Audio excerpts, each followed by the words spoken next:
السلام علیکم، پروگرام غامدی میں خوش آمدید۔ ناظرین، آج ہم اپنے شرکاء اور محترم جاوید احمد غامدی کی باہمی گفتگو کے ذریعے یہ جاننے کی کوشش کریں گے کہ صنف نازک پہ مذہب کیا سماجی اثرات مرتب کرتا ہے۔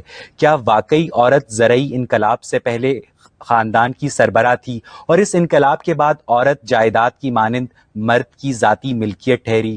کیا وجود زن کا تصویر کائنات میں رنگ بھرنے کے علاوہ تصویر کی تعمیر میں کوئی بنیادی کردار ہے یا نہیں؟ اگر اہل کلیسا عورت کو اوریجنل سن کا ذمہ دار گردانتے ہیں تو کیا مسلمان بھی آدھی گواہی کے ذریعے عورت کو کمتر جانتے ہیں؟ یہی بحث ہمارے آج کے اس پروگرام کا موضوع گفتگو ہے۔ غامدی صاحب، اگر عورت مرد کی کھیتی ہے تو کیا سماجی اور مذہبی پیراڈائم میں مرد کی عورت پہ سیادت مسلم ہے؟ ہم جب کسی چیز کا مطالعہ کرتے ہیں تو اس کو ہمیشہ اس کے اصل پس منظر میں دیکھنا چاہیے۔ مذہب کا لفظ جب آپ استعمال کریں گے تو ظاہر وسیع معنی میں استعمال کریں گے۔ مذاہب وہ بھی ہیں جو الہامی مذاہب کی حیثیت سے پہچانے جاتے ہیں، اور مذاہب وہ بھی ہیں جو صوفیانہ مذاہب کے پس منظر سے تعلق رکھتے ہیں۔ میں جب مذہب کی بات کروں گا تو اس کے معنی یہ ہیں کہ قرآن مجید کیا کہتا ہے، رسالت مآب صلی اللہ علیہ وسلم نے عورت کو کیا حیثیت دی ہے۔ اس بات سے قطع نظر کہ ہمارے معاشرے نے اس کو کیسے دیکھا، قدیم زمانوں میں اس کی کیا صورت رہی، مذہبی اثرات کس حد تک اثر انداز ہوئے اور کس حد تک اثر انداز نہیں ہوئے، ہم اس کو الگ الگ کر کے اگر دیکھیں گے تو شاید تفہیم میں آسانی رہے گی۔ جہاں تک اللہ تعالیٰ کا تعلق ہے، اس نے قرآن مجید میں بالکل واضح طور پر یہ بتا دیا ہے کہ پوری انسانیت کو آدم و حوا سے پیدا کیا گیا ہے۔ یہ بتا دیا ہے کہ دونوں کی تخلیق نفس واحدہ سے ہوئی ہے، یعنی اللہ تعالیٰ نے ایک ہی جان سے، ایک ہی جنس سے ان دونوں کو پیدا کیا ہے۔ دونوں انسانی شرف کے لحاظ سے بالکل برابر ہیں۔ دونوں کو اللہ تعالیٰ نے یہ اعزاز بخشا ہے کہ شعور دیا ہے، بات کو سمجھنے کی صلاحیت دی ہے، اپنے شعور کا شعور دیا ہے، نطق اور بیان کی صلاحیت دی ہے، عقل و فہم سے نوازا ہے، ارادہ و اختیار کی نعمت عطا فرمائی ہے۔ اس معاملے میں دونوں کے مابین کوئی فرق نہیں ہے۔ دونوں اپنی خلقت کے لحاظ سے اللہ کے سامنے جواب دہ ہیں۔ دونوں کو اس دنیا میں ایک اخلاقی کردار ادا کرنا ہے، اور خالص فلسفے اور حکمت کی سطح پر قرآن مجید نے یہ بات واضح کر دی ہے کہ انسان ہونے کے لحاظ سے ان دونوں کے مابین کوئی فرق نہیں ہے۔ یہ جو عمومی تصور مذہبی حلقوں میں پایا جاتا تھا کہ عورت مرد کی پسلی سے پیدا ہوئی ہے، اس کی بھی نفی کر دی، اور یہ بتا دیا کہ ہم نے تمہیں نفس واحدہ سے پیدا کیا ہے، اور پھر یہ بتایا کہ دونوں ایک ہی طریقے سے پیدا ہوئے اور ان دونوں سے پوری نسل انسانی چلی ہے۔ اس کو سورہ نساء میں بہت وضاحت کے ساتھ بیان کر دیا گیا ہے، بلکہ تخلیق کا پورا مقدمہ ہی بالکل دوسرے طریقے سے قرآن مجید نے پیش کیا، جس طرح کہ عام طور پر مذہبی لوگ اس کو سمجھتے ہیں۔ تو فلسفے اور حکمت کی سطح کے اوپر تو قرآن مجید نے ان تمام تصورات کی نفی کر دی ہے جو تصورات مذہبی حلقوں میں بھی تھے اور سماجی حلقوں میں بھی بالعموم عورت کے بارے میں پائے جاتے تھے۔ ایک جگہ کھڑا کیا ہے، دونوں کو یکساں مسئول ٹھہرایا ہے، دونوں کو ایک اخلاقی وجود دیا ہے، اور دونوں کو اخلاقی وجود کے لحاظ سے دنیا میں اپنا کردار ادا کرنے کے لیے کہا ہے۔ صلاحیتوں کے لحاظ سے، فہم و فکر کے لحاظ سے قرآن مجید نے کسی جگہ کوئی تفریق ان کے مابین نہیں کی۔ تو اس پہلے تو بنیادی بات کو سمجھ لینا چاہیے کہ یہ کیا چیز ہے۔ اس کے بعد وہ روابط اور تعلقات پیدا ہوتے ہیں جن روابط اور تعلقات کی بنیاد پر کوئی تہذیب وجود میں آتی ہے۔ ان کو سمجھنے کے لیے ضروری ہوتا ہے کہ فلسفے اور حکمت کی سطح سے ذرا نیچے اتر کر زندگی کے عمومی حقائق کا مطالعہ کیا جائے۔ یعنی جب آپ کسی چیز کو سمجھنا چاہتے ہیں تو آپ کو سب سے پہلے یہ دیکھنا پڑتا ہے کہ بحیثیت مجموعی اس دنیا کی کیا اسکیم ہے جس کو لے کر آپ چل رہے ہیں۔ دنیا کی جس اسکیم کو آپ قبول کریں گے اس کے مطابق ہی در حقیقت قوانین بنیں گے، اس کے مطابق ہی احکام وجود میں آئیں گے۔ میں یہ تسلیم کرتا ہوں کہ زرعی انقلاب سے پہلے، زرعی انقلاب کے بعد، اسی طرح سے موجودہ دور میں سماجی حالات تبدیل ہوئے ہیں۔ سماجی حالات کے لحاظ سے مردوں اور عورتوں دونوں کی ذمہ داریوں میں فرق آیا ہے۔ بہت سے ایسے معاملات پر اثرات پڑے ہیں جو اب سے پہلے انسان کے تصور میں نہیں آ سکتے، وہ ایک بالکل الگ داستان ہے۔ اور میں نے اسی لیے عرض کیا کہ اس کو ہمیشہ مذہب کی اصل تعلیم سے الگ کر کے دیکھنا چاہیے۔ یعنی ایسا کبھی نہیں ہو سکتا کہ کوئی مذہب اپنی تعلیم پیش کرے، کوئی نظریہ اپنی تعلیم پیش کرے اور انسان بین ہی اس کو بالکل اس کی پیور اور خالص فارم میں ملحوظ رکھتے ہوئے آگے بڑھائیں۔ انسان اس میں آمیزش بھی کرتا ہے، اپنے سماجی حالات کے لحاظ سے اس کو بگاڑ بھی لیتا ہے، مسخ بھی کر لیتا ہے۔ قرآن مجید میں جب آتا ہے کہ عورتیں مردوں کی کھیتیاں ہیں تو اس سے کیا مراد ہے؟ بات یہ ہے کہ یہ تو جو مرد اور عورت کے مابین ایک تعلق قائم ہوتا ہے، اس تعلق کا استعارہ ہے، اور بڑا خوبصورت استعارہ ہے۔ قرآن مجید نے دوسری جگہ جہاں اس کو بیان کیا دیکھیے اس کو الٹ دیا اور یہ کہا کہ عورتیں تمہارے لیے لباس ہیں، تم عورتوں کے لیے لباس ہے۔ اصل میں قرآن مجید جب جنسی معاملات کو بیان کرتا ہے تو اس کو بیان کرتے وقت تعبیریں ایسی اختیار کرتا ہے جو تشبیہ اور استعارے کی ہوتی ہیں تاکہ ایک تہذیب کے ساتھ معاملہ بیان ہو جائے۔ تو یہ جو تعلق ہے مرد و عورت کا جس کے نتیجے میں بچوں کی پیدائش ہوتی ہے، اس کے لیے اس سے بہتر تعبیر ہو نہیں سکتی۔ صاحب آپ نے یہ بھی کہا تو کہ نہایت خوبصورت استعارہ ہے جس میں یہ بتایا گیا ہے کہ دیکھو تمہارے لیے ان کی حیثیت کیا ہے اور تم جانتے ہو کہ اس کے نتیجے میں تمہیں کیا چیز حاصل ہوتی ہے۔ زندگی کا جو پھل تمہیں ملتا ہے اور تمہاری جھولی میں آتا ہے وہ اسی تمہارے باغ سے آتا ہے۔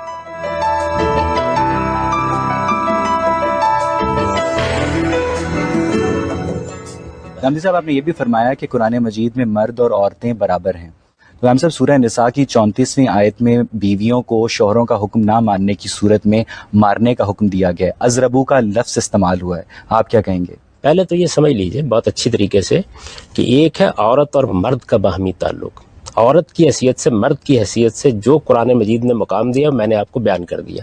میں اسی طرف آ رہا تھا کہ اس سے بات جب ہم آگے بڑھتے ہیں تو آگے بڑھ کر یہ سوال پیدا ہوتا ہے کہ رشتوں کی کیا نوعیت وجود میں آئے گی۔ سب سے پہلی چیز یہ ہے کہ اس دنیا کے اندر انسان کی پیدائش کا معاملہ ایسا ہے کہ وہ آسمان سے 20 سال کی عمر میں نازل نہیں ہوتا اور 50-60 سال کی عمر میں جوانی کے مزے لوٹتے ہوئے رخصت نہیں ہو جاتا۔ انسان ایک ناتواں بچے کے طور پر وجود میں آتا ہے، اٹھ بھی نہیں سکتا، بیٹھ بھی نہیں سکتا، اپنی کوئی خواہش بھی بیان نہیں کر سکتا، اپنی ناگزیر ضرورتوں کو بھی پورا نہیں کر سکتا، کھانے کے لیے محتاج، پینے کے لیے محتاج۔ اس ناتوانی کے ساتھ آپ کبھی جانور کے بچے کو دیکھیں اور اگر آپ نے کبھی دیکھا ہو تو وہ پیدائش کے فوراً بعد 2-3 بار گرتا ہے اور اٹھ کر بھاگ کھڑا ہوتا ہے۔ انسان کے بچے کے اندر یہ صلاحیت پیدا ہونے میں بھی کہیں سال 2 سال لگتے ہیں۔ وہ لڑکپن کے مراحل سے گزرتا ہے، بچپن کے مراحل سے گزرتا ہے، اس کے بعد تعلیم اور تربیت کا محتاج ہوتا ہے، اپنے پاؤں پر کھڑے ہونے کا محتاج ہوتا ہے۔ یہ سارے مراحل سے گزرنے کے بعد جوانی میں آتا ہے، رشتہ و افلاطون بنتا ہے۔ اس کے بعد 20-25 سال نہیں ہوتے کہ اس میں حلال طاری ہونا شروع ہو جاتا ہے۔ ایسی کمزوری پیدا ہوتی ہے کہ بڑھاپے میں بعض اوقات جس کو قرآن نے تعبیر کیا لَا یعلم من بعد علم شیئا، کچھ بھی جانتا نہیں اور بالکل ناتواں بچہ دوبارہ ہو جاتا ہے۔ یہ ہے پورا انسان۔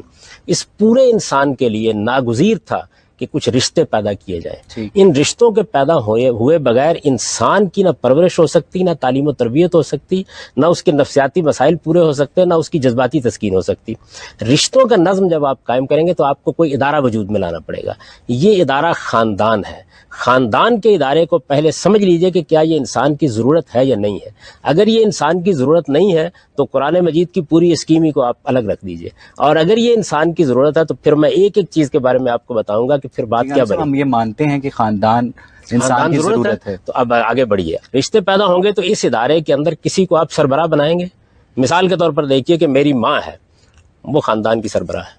تھوڑی دیر کے لیے آپ تصور کر لیجئے، باپ دنیا سے رخصت ہو گیا ہے، خاندان کی سربراہی میری ماں کو منتقل ہو گئی ہے۔ میری ماں کو جب آپ خاندان کی سربراہی دیں گے، اب عورت اور مرد سے نکل جائیے، مجھے یہ بتائیے کچھ حقوق دیں گے اسے، کچھ اختیارات دیں گے اسے، کچھ فیصلے اسے کرنے ہوں گے، کچھ چیزوں کے بارے میں مجھ پر کوئی فیصلہ اس کا نافذ ہوگا۔ کٹ دا لانگ سٹوری شارٹ، اس کا مطلب یہ ہوا کہ شوہر کو یہ اختیار حاصل ہے کہ وہ بیوی پہ تشدد کر سکے۔ یہ آگے بڑھیں گا، اب میں بتاؤں گا آپ کو کیا چیز ہے جس کو آپ جب اس کو اس کے اصل شاخ سباق سے ہٹا دیتے ہیں صورتحال بالکل تبدیل ہو جاتی ہے۔ خاندان کا نظم جب قائم کیا جاتا ہے، یعنی ایک مرد و عورت یہ فیصلہ کرتے ہیں کہ ہمیں میاں اور بیوی کی حیثیت سے رہنا ہے۔ پہلے یہ سمجھ لیجئے کہ میاں اور بیوی کا رشتہ در حقیقت ایک ادارے کو وجود میں لانا ہے، یہ محض آزادانہ جنسی تعلق قائم کرنا نہیں ہے۔ اگر انسان کے بچے کو پرورش پانی ہے، لڑکپن اور اس کے مراحل سے گزرنا ہے، اخراجات کی ذمہ داری کسی آدمی کے اوپر رکھنی ہے، تو پھر اس ادارے کو قائم کرنا پڑے گا۔ اس میں یہ فیصلہ کرنا ہوتا ہے کہ جب میاں اور بیوی نے یہ رشتہ قائم کیا ہے تو اس میں سربراہ کی حیثیت کس کو حاصل ہوگی۔ جس طرح جس وقت بچے پیدا ہوتے ہیں تو باپ کو ایک درجے کی برتری حاصل ہو جاتی ہے، بچے پیدا ہوتے ہیں تو ماں کو ایک درجے کی برتری حاصل ہو جاتی ہے ان کے اوپر۔ بالکل اسی طریقے سے جس وقت میاں اور بیوی کا رشتہ قائم ہوتا ہے تو اس میں یہ فیصلہ کرنا ہوتا ہے کہ اس کا سربراہ کون ہوگا ادارے کا۔ آپ عورت کو بھی سربراہ بنا سکتے ہیں، مرد کو بھی سربراہ بنا سکتے ہیں۔ قرآن نے یہ فیصلہ سنایا ہے کہ خاندان کے ادارے کو خلقی صلاحیتوں کے اعتبار سے مرد کی سربراہی میں دینا چاہیے۔ یہ شوہر اور بیوی کا تعلق ہے جو بیان ہو رہا ہے، پہلے اس تعلق کو سمجھ لیجئے بہت اچھی طرح۔ اس تعلق کو قائم کرنے کے نتیجے میں آپ دیکھیے ذمہ داری اس پر کیا ڈالی گئی ہے، تمام اخراجات کی ذمہ داری اس پر ہے، کما کر اسے لانا ہے۔ بیوی کو کمانے سے روکا نہیں جا رہا لیکن اس پر ذمہ داری نہیں ہے۔ اگر وہ کما کر نہیں لاتا، ذمہ داریاں پوری نہیں کرتا تو مسئول اور جواب دہ ٹھہرایا جائے گا۔ یہ جو مقام ہے اس کا، اس مقام کے لحاظ سے اسے کچھ اختیارات دیے گئے ہیں۔ ان اختیارات میں ایک مسئلہ پیدا ہوتا ہے، وہ مسئلہ یہ پیدا ہوتا ہے کہ بعض اوقات ایک عورت ایک مرد سے شادی کر لیتی ہے، بچے پیدا ہو گئے، گھر بن گیا، اس کے بعد وہ گھر کو ماننے سے انکار کر دیتی ہے، گھر کی ذمہ داریوں کو پورا کرنے سے انکار کر دیتی ہے، وہ شوہر کو شوہر تسلیم کرنے سے انکار کر دیتی ہے. یہ حادثہ روز ہوتا ہے، ہماری سوسائٹی کے اندر ہو جاتا ہے. جب یہ مسئلہ ہو جائے تو کیا کیا جائے؟ شوہر کے لیے کیا یہ رسپیکٹیبل نہیں ہے کہ وہ اسے طلاق دے دے؟ جی میں وہی اسی جانب آ رہا تھا. یعنی اب یہ صورتحال پیدا ہو گئی. اس صورتحال میں ایک آدمی کیا کرے؟ طلاق دے دے؟ ہر حال میں یہ ممکن نہیں ہوتا. بچے ہوتے ہیں، ان کی ذمہ داریاں ہوتی ہیں، آپ نے بہت سی کمٹمنٹ کی ہوتی ہیں، بعض اوقات بچیاں ہوتی ہیں جن کو کل گھر سے اٹھانا ہے، ان کی ذمہ داریاں ہوتی ہیں. اصل میں جب ہم بیٹھ کر یہ بات کرتے ہیں تو ہم یہ خیال کرتے ہیں کہ سب کچھ ہماری خواہش کے مطابق ہوگا. سوسائٹی گرد و پیش میں موجود ہوتی ہے. اس میں قرآن مجید نے مرد کو یہ بتایا کہ اب اس کی اصلاح کرنے کی کوشش کرو، طلاق سے پہلے اس کی اصلاح کرنے کی کوشش کرو. یہ اصلاح کرنے کی کوشش کو ایک پورے پروسیجر میں ڈال دیا. یعنی یہ یوں نہیں ہے کہ تشدد کرنے کے لیے کھڑا ہوگا. قرآن مجید نے یہ حق عورت کو بھی کیوں نہیں دیا؟ میں عورت کے حقوق بھی ابھی بتاتا ہوں تو وہ اس کی اصلاح کرنے جی کی میں عرض کوشش کرتا ہوں عورت کو بھی دیا. لیکن سر قرآن مجید نے یہ نہیں کہا بیوی کو کہ وہ مرد کو مار سکتی ہے، لیکن مرد کو کہا کہ وہ بیوی کو مار سکتی ہے. میں ایک ایک سوال کا جواب دوں گا آپ کا، پہلے ذرا مجھے گزارش کر لینے دیجیے.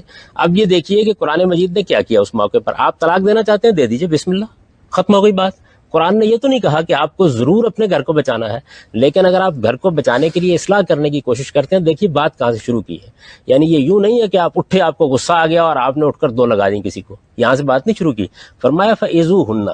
اب اس آیت پر آئیے جو ہے، اگر بیوی، پہلے یہ بتایا کہ اگر وہ نشوز پر اتر آئی ہے، سرکشی پر اتر آئی ہے، شوہر کو شوہر ماننے کے لیے تیار نہیں ہے، کسی حال میں اپنی ذمہ داریوں کو پوری کرنے کے لیے تیار نہیں ہے، تو پہلا مرحلہ یہ ہے کہ اِذُوهُنَّ، ان کو سمجھاؤ، نصیحت کرو. یہ سمجھانا اور نصیحت کرنا دو لفظ بولنا نہیں ہے. قرآن نے جو الفاظ اختیار کیے ہیں اس کا مطلب یہ ہے کہ اب خاندان کو آپ انوالو کریں گے، آپ اپنی ماں سے کہیں گے، اپنی بہن سے کہیں گے، آپ اس کے ماں باپ سے رجوع کریں گے. سمجھانے بجانے کے سارے طریقے اختیار کر لیجیے، ناکام ہو گئے، یعنی کوئی صورت نہیں بنی. قرآن مجید کہتا ہے کہ اب دوسرے مرحلے میں آ کے یہ نہیں کہہ رہا کہ اس کے بعد آپ کوئی غیر معمولی اقدام کر ڈالیں. پھر کہتا ہے وَهْجُرْهُنَّ فِي الْمَضَاجِعِ. اب ان کو ان کے بستروں پر تنہا چھوڑ دو. ہو سکتا ہے کہ یہ علیحدگی، یہ سپریشن ان کے اندر گھر کی حیثیت بحال کر دے.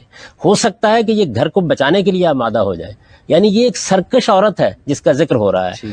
یہ دوسرا مرحلہ بھی گزر گیا، اس سے بھی کوئی اصلاح نہیں ہوئی. اب وہ یہ کہتا ہے کہ آپ تادیب کر سکتے ہیں، اور اس میں یہ بتایا گیا کہ یہ تادیب کرنا جو ہے اس مقصد کے لیے تاکہ کسی نہ کسی طریقے سے اس گھر کو بچا لیا جائے. کہ بعد بجانے کے بعد شوہر کی تادیب کیسے کر سکتی ہے؟ جس طرح بیٹا باپ کی کرے گا. کیسے کرے گا مجھے بتا دیجیے. پیار سے سمجھائے گا، بجائے گا. کسی بڑے سے کہے گا کہ ذرا آپ. لیکن بیوی کو شوہر کو مارنے کا حق حاصل نہیں ہے. جیسے بیٹے کو باپ کے اوپر ہاتھ اٹھانے کا حق نہیں ہے. چلیں، یعنی جب آپ مراتب کا فرق قائم کریں گے، اصل میں یہی وہ بنیادی چیز ہے جو ہمارے اور جدید تہذیب کے مابین فارق ہو گئی ہے. نئی تہذیب ہماری اصل میں رشتوں کی قرابت کو ماننے کے لیے تیار نہیں ہے. اس سے خاندان ختم ہو جاتا ہے. مجھے یہ بتائیے کہ ایک کانسٹیبل ہاتھ روکتا ہے، میری گاڑی روک لیتا ہے، اس کے جواب میں آپ یہ کیوں نہیں کہتے کہ میرے کہنے کے اوپر اس کانسٹیبل کی پیٹی اتر جانی چاہیے؟ اس کا ایک پروسیجر ہوگا. بالکل اسی طرح باپ کو کچھ اختیارات دیے جائیں گے باپ ہونے کی حیثیت سے، شوہر کو کچھ اختیارات دیے جائیں گے شوہر ہونے کی حیثیت سے. بیوی کیسے شوہر کی تادیب کرے گی؟ سوسائٹی کی طرف جا کے کرائے گی. بیوی کو شوہر کو مارنے کا حق نہیں ہے، جس طرح شوہر کو بیوی کو مارنے کا حق ہے. دیکھیے بات یہ ہے کہ آپ اس کو مارنے کے حق سے کیوں تعبیر کرتے ہیں؟ تادیب کا حق ہے.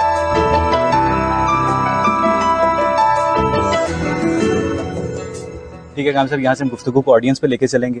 جی آپ پوچھیں. میرا سوال جو ہے طلاق کے حوالے سے ہے کہ مغرب میں تو ہر انسان کو، ہر عورت، ہر مرد کو طلاق دینے کی اجازت ہے، لیکن ایز اے مسلم وومن، ایک مسلم عورت کو وہ آج کل کے زمانے میں وہ باشعور ہے، وہ تعلیم یافتہ ہے، اس کو عقل سے نوازا گیا ہے، آپ نے خود ہی کہا، لیکن دیر از نو برابری نہیں ہے مرد اور عورت کے اندر اس بارے میں، کیونکہ عورت جو ہے خلا مانگ سکتی ہے لیکن وہ طلاق دے نہیں سکتی. تو اس بات میں برابری کہاں پر آئی؟ جب ہم کوئی ادارہ، میری بہن، قائم کرتے ہیں تو اس ادارے میں کسی کو سربراہ بناتے ہیں. چنانچہ اس ادارے سے اگر الگ ہونا تو کیا کرتے ہیں؟ وہ برطرف کرتا ہے، ہم استعفیٰ دیتے ہیں. تو میوچل انڈرسٹینڈنگ ہوئی. جی ایسا نہیں ہے نا، یہی تو بنیادی بات ہے. اصل میں یہی وہ چیز ہے کہ آپ اصل میں خاندان کے ادارے کو ادارہ ماننے کے لیے تیار نہیں ہیں. میاں اور بیوی کا رشتہ اصل میں ایک پورا ادارہ ہے خاندان کا قائم کرنا. اس میں کچھ فیصلے کرنے ہیں، اس میں بچوں کے اخراجات اٹھانے ہیں، اس کے اندر اخراجات کی معاشی ذمہ داریوں کو ہر حال میں جواب دہ ٹھہرانا ہے. جس وقت مرد طلاق دیتا ہے تو آپ نان و نفقے کا مقدمہ لے کے اس کے خلاف جاتی ہیں، یہ کہتی ہیں میں اپنے اخراجات خود پورے کر لوں گی. بچوں کا اخراجات اس سے مانگتی ہے نا. اس وجہ سے جو خاندان کا سربراہ ہے وہ طلاق دیتا ہے, عورت طلاق کا مطالبہ کرتی ہے, حق دونوں کو دے دیا گیا. عورت کو مانگنے کا حق دیا گیا اور آدمی کو دینے کا حق دیا. اب جو دور چل رہا ہے اس کے اندر اکنامک پریشر جیسے ہیں, عورت کو اس طرح امپاور کیا گیا ہے کہ وہ اپنے آپ کے لیے فینڈ کر سکتی ہے, اپنے آپ کے لیے نانو نفقہ پرووائڈ کر سکتی ہے, اس کو مانگنے کی ضرورت نہیں پڑ رہی آج کل کے زمانے میں. تو پھر بھی کیوں اس کو امپاور نہیں کیا جاتا اس رائٹ سے؟ دیکھیے بات یہ ہے کہ پھر آپ خاندان کے پورے ادارے کو ختم کر دیجئے. پھر یہ کہیے کہ ایک مرد و عورت نے فیصلہ کیا کہ وہ اکٹھے رہیں گے, جنسی تعلق قائم کریں گے, بچے پیدا ہوں گے, جی چاہے تو اس کو باہر پھینک دیں, جی چاہے تو کوئی اس کی ذمہ داری اٹھائے. بچے نے اگر فیس لینی ہے تو وہ 500 روپے باپ سے لے گا اور 500 روپے ماں سے مانگے گا. اس سے خاندان کا ادارہ چلے گا؟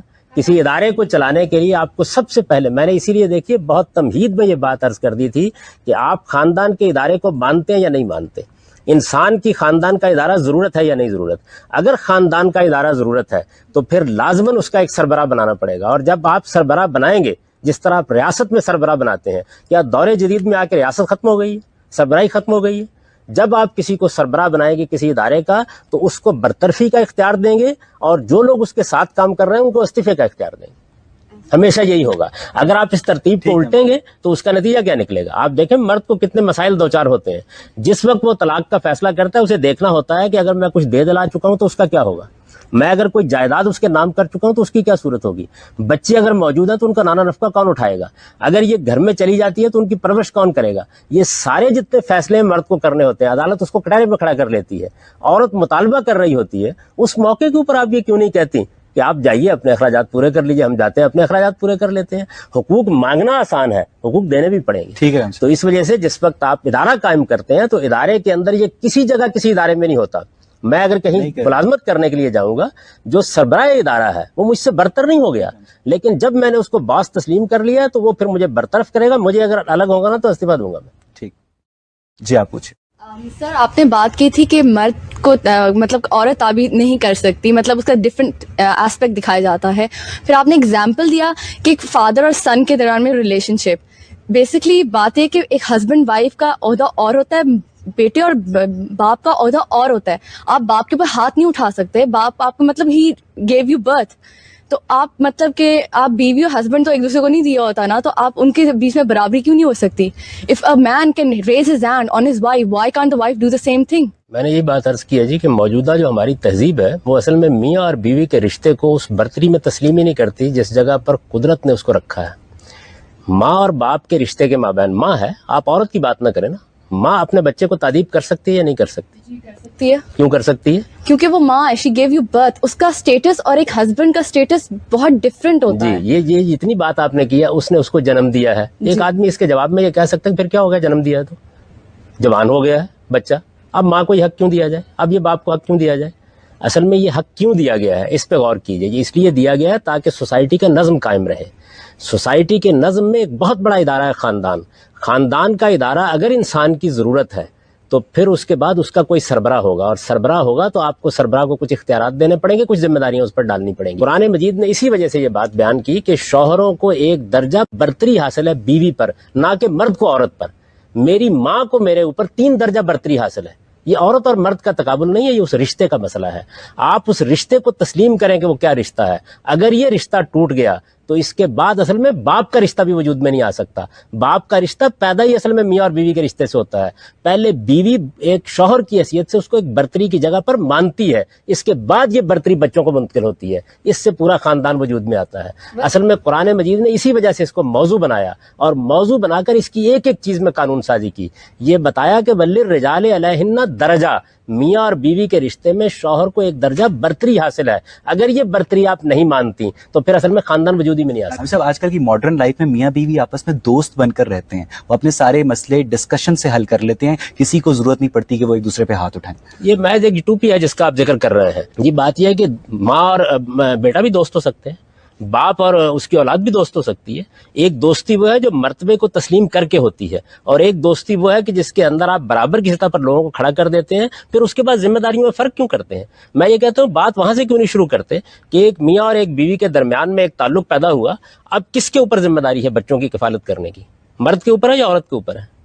اگر بچوں کو کل کوئی ضرورت پڑتی ہے تو کون کما کے لائے گا؟ عورت گھر بھی سنبھالتی ہے. دیکھیے عورت گھر سنبھالتی ہے, یہ بالکل ٹھیک ہے. معاشی ذمہ داریوں کو پورا کرنے کی آپ نے ذمہ داری کس پر ڈالی ہے؟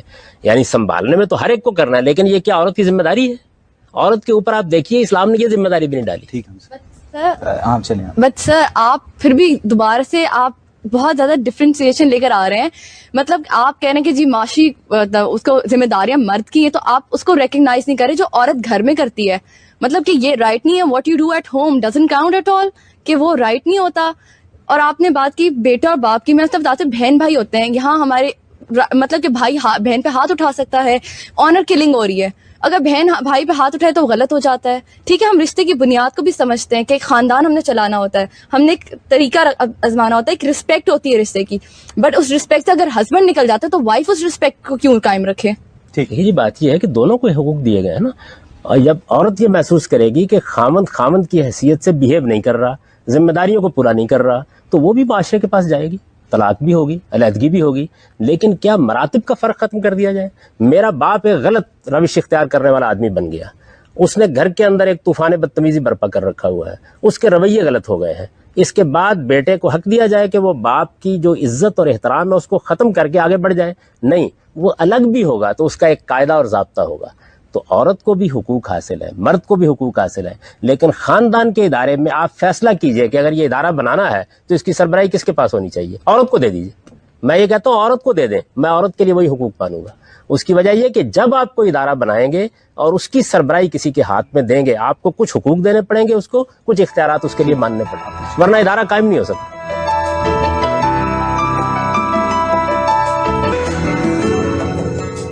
جی صاحب، مراتب میں جو آپ نے فرق رکھا ہے وہ اس بنیاد پر رکھا ہے کہ مرد پر ذمہ داری ہوتی ہے، تو جہاں پر اسٹیٹ پر ساری ذمہ داری ہوتی ہے وہ ان کی بیسک نیسیسٹیز پوری کر رہی ہوتی ہے. اور کچھ ایسی اسٹیٹس ہیں بھی، بے شک کم ہے، شاید آپ کہیں کہ یوٹوپیا، پھر شاید یوٹوپیا کی بات آ گئی، لیکن وہاں پر تو کنٹریبیوشن دونوں کا کنٹریبیوشن ہے، ذمہ داری کسی ایک پر نہیں ہے، اسٹیٹ پر ہے. پھر مارنے کا حق کس کو ملے گا؟ دیکھیے بات یہ ہے کہ بچے کی ذمہ داری اسٹیٹ کیسے اٹھائے گی؟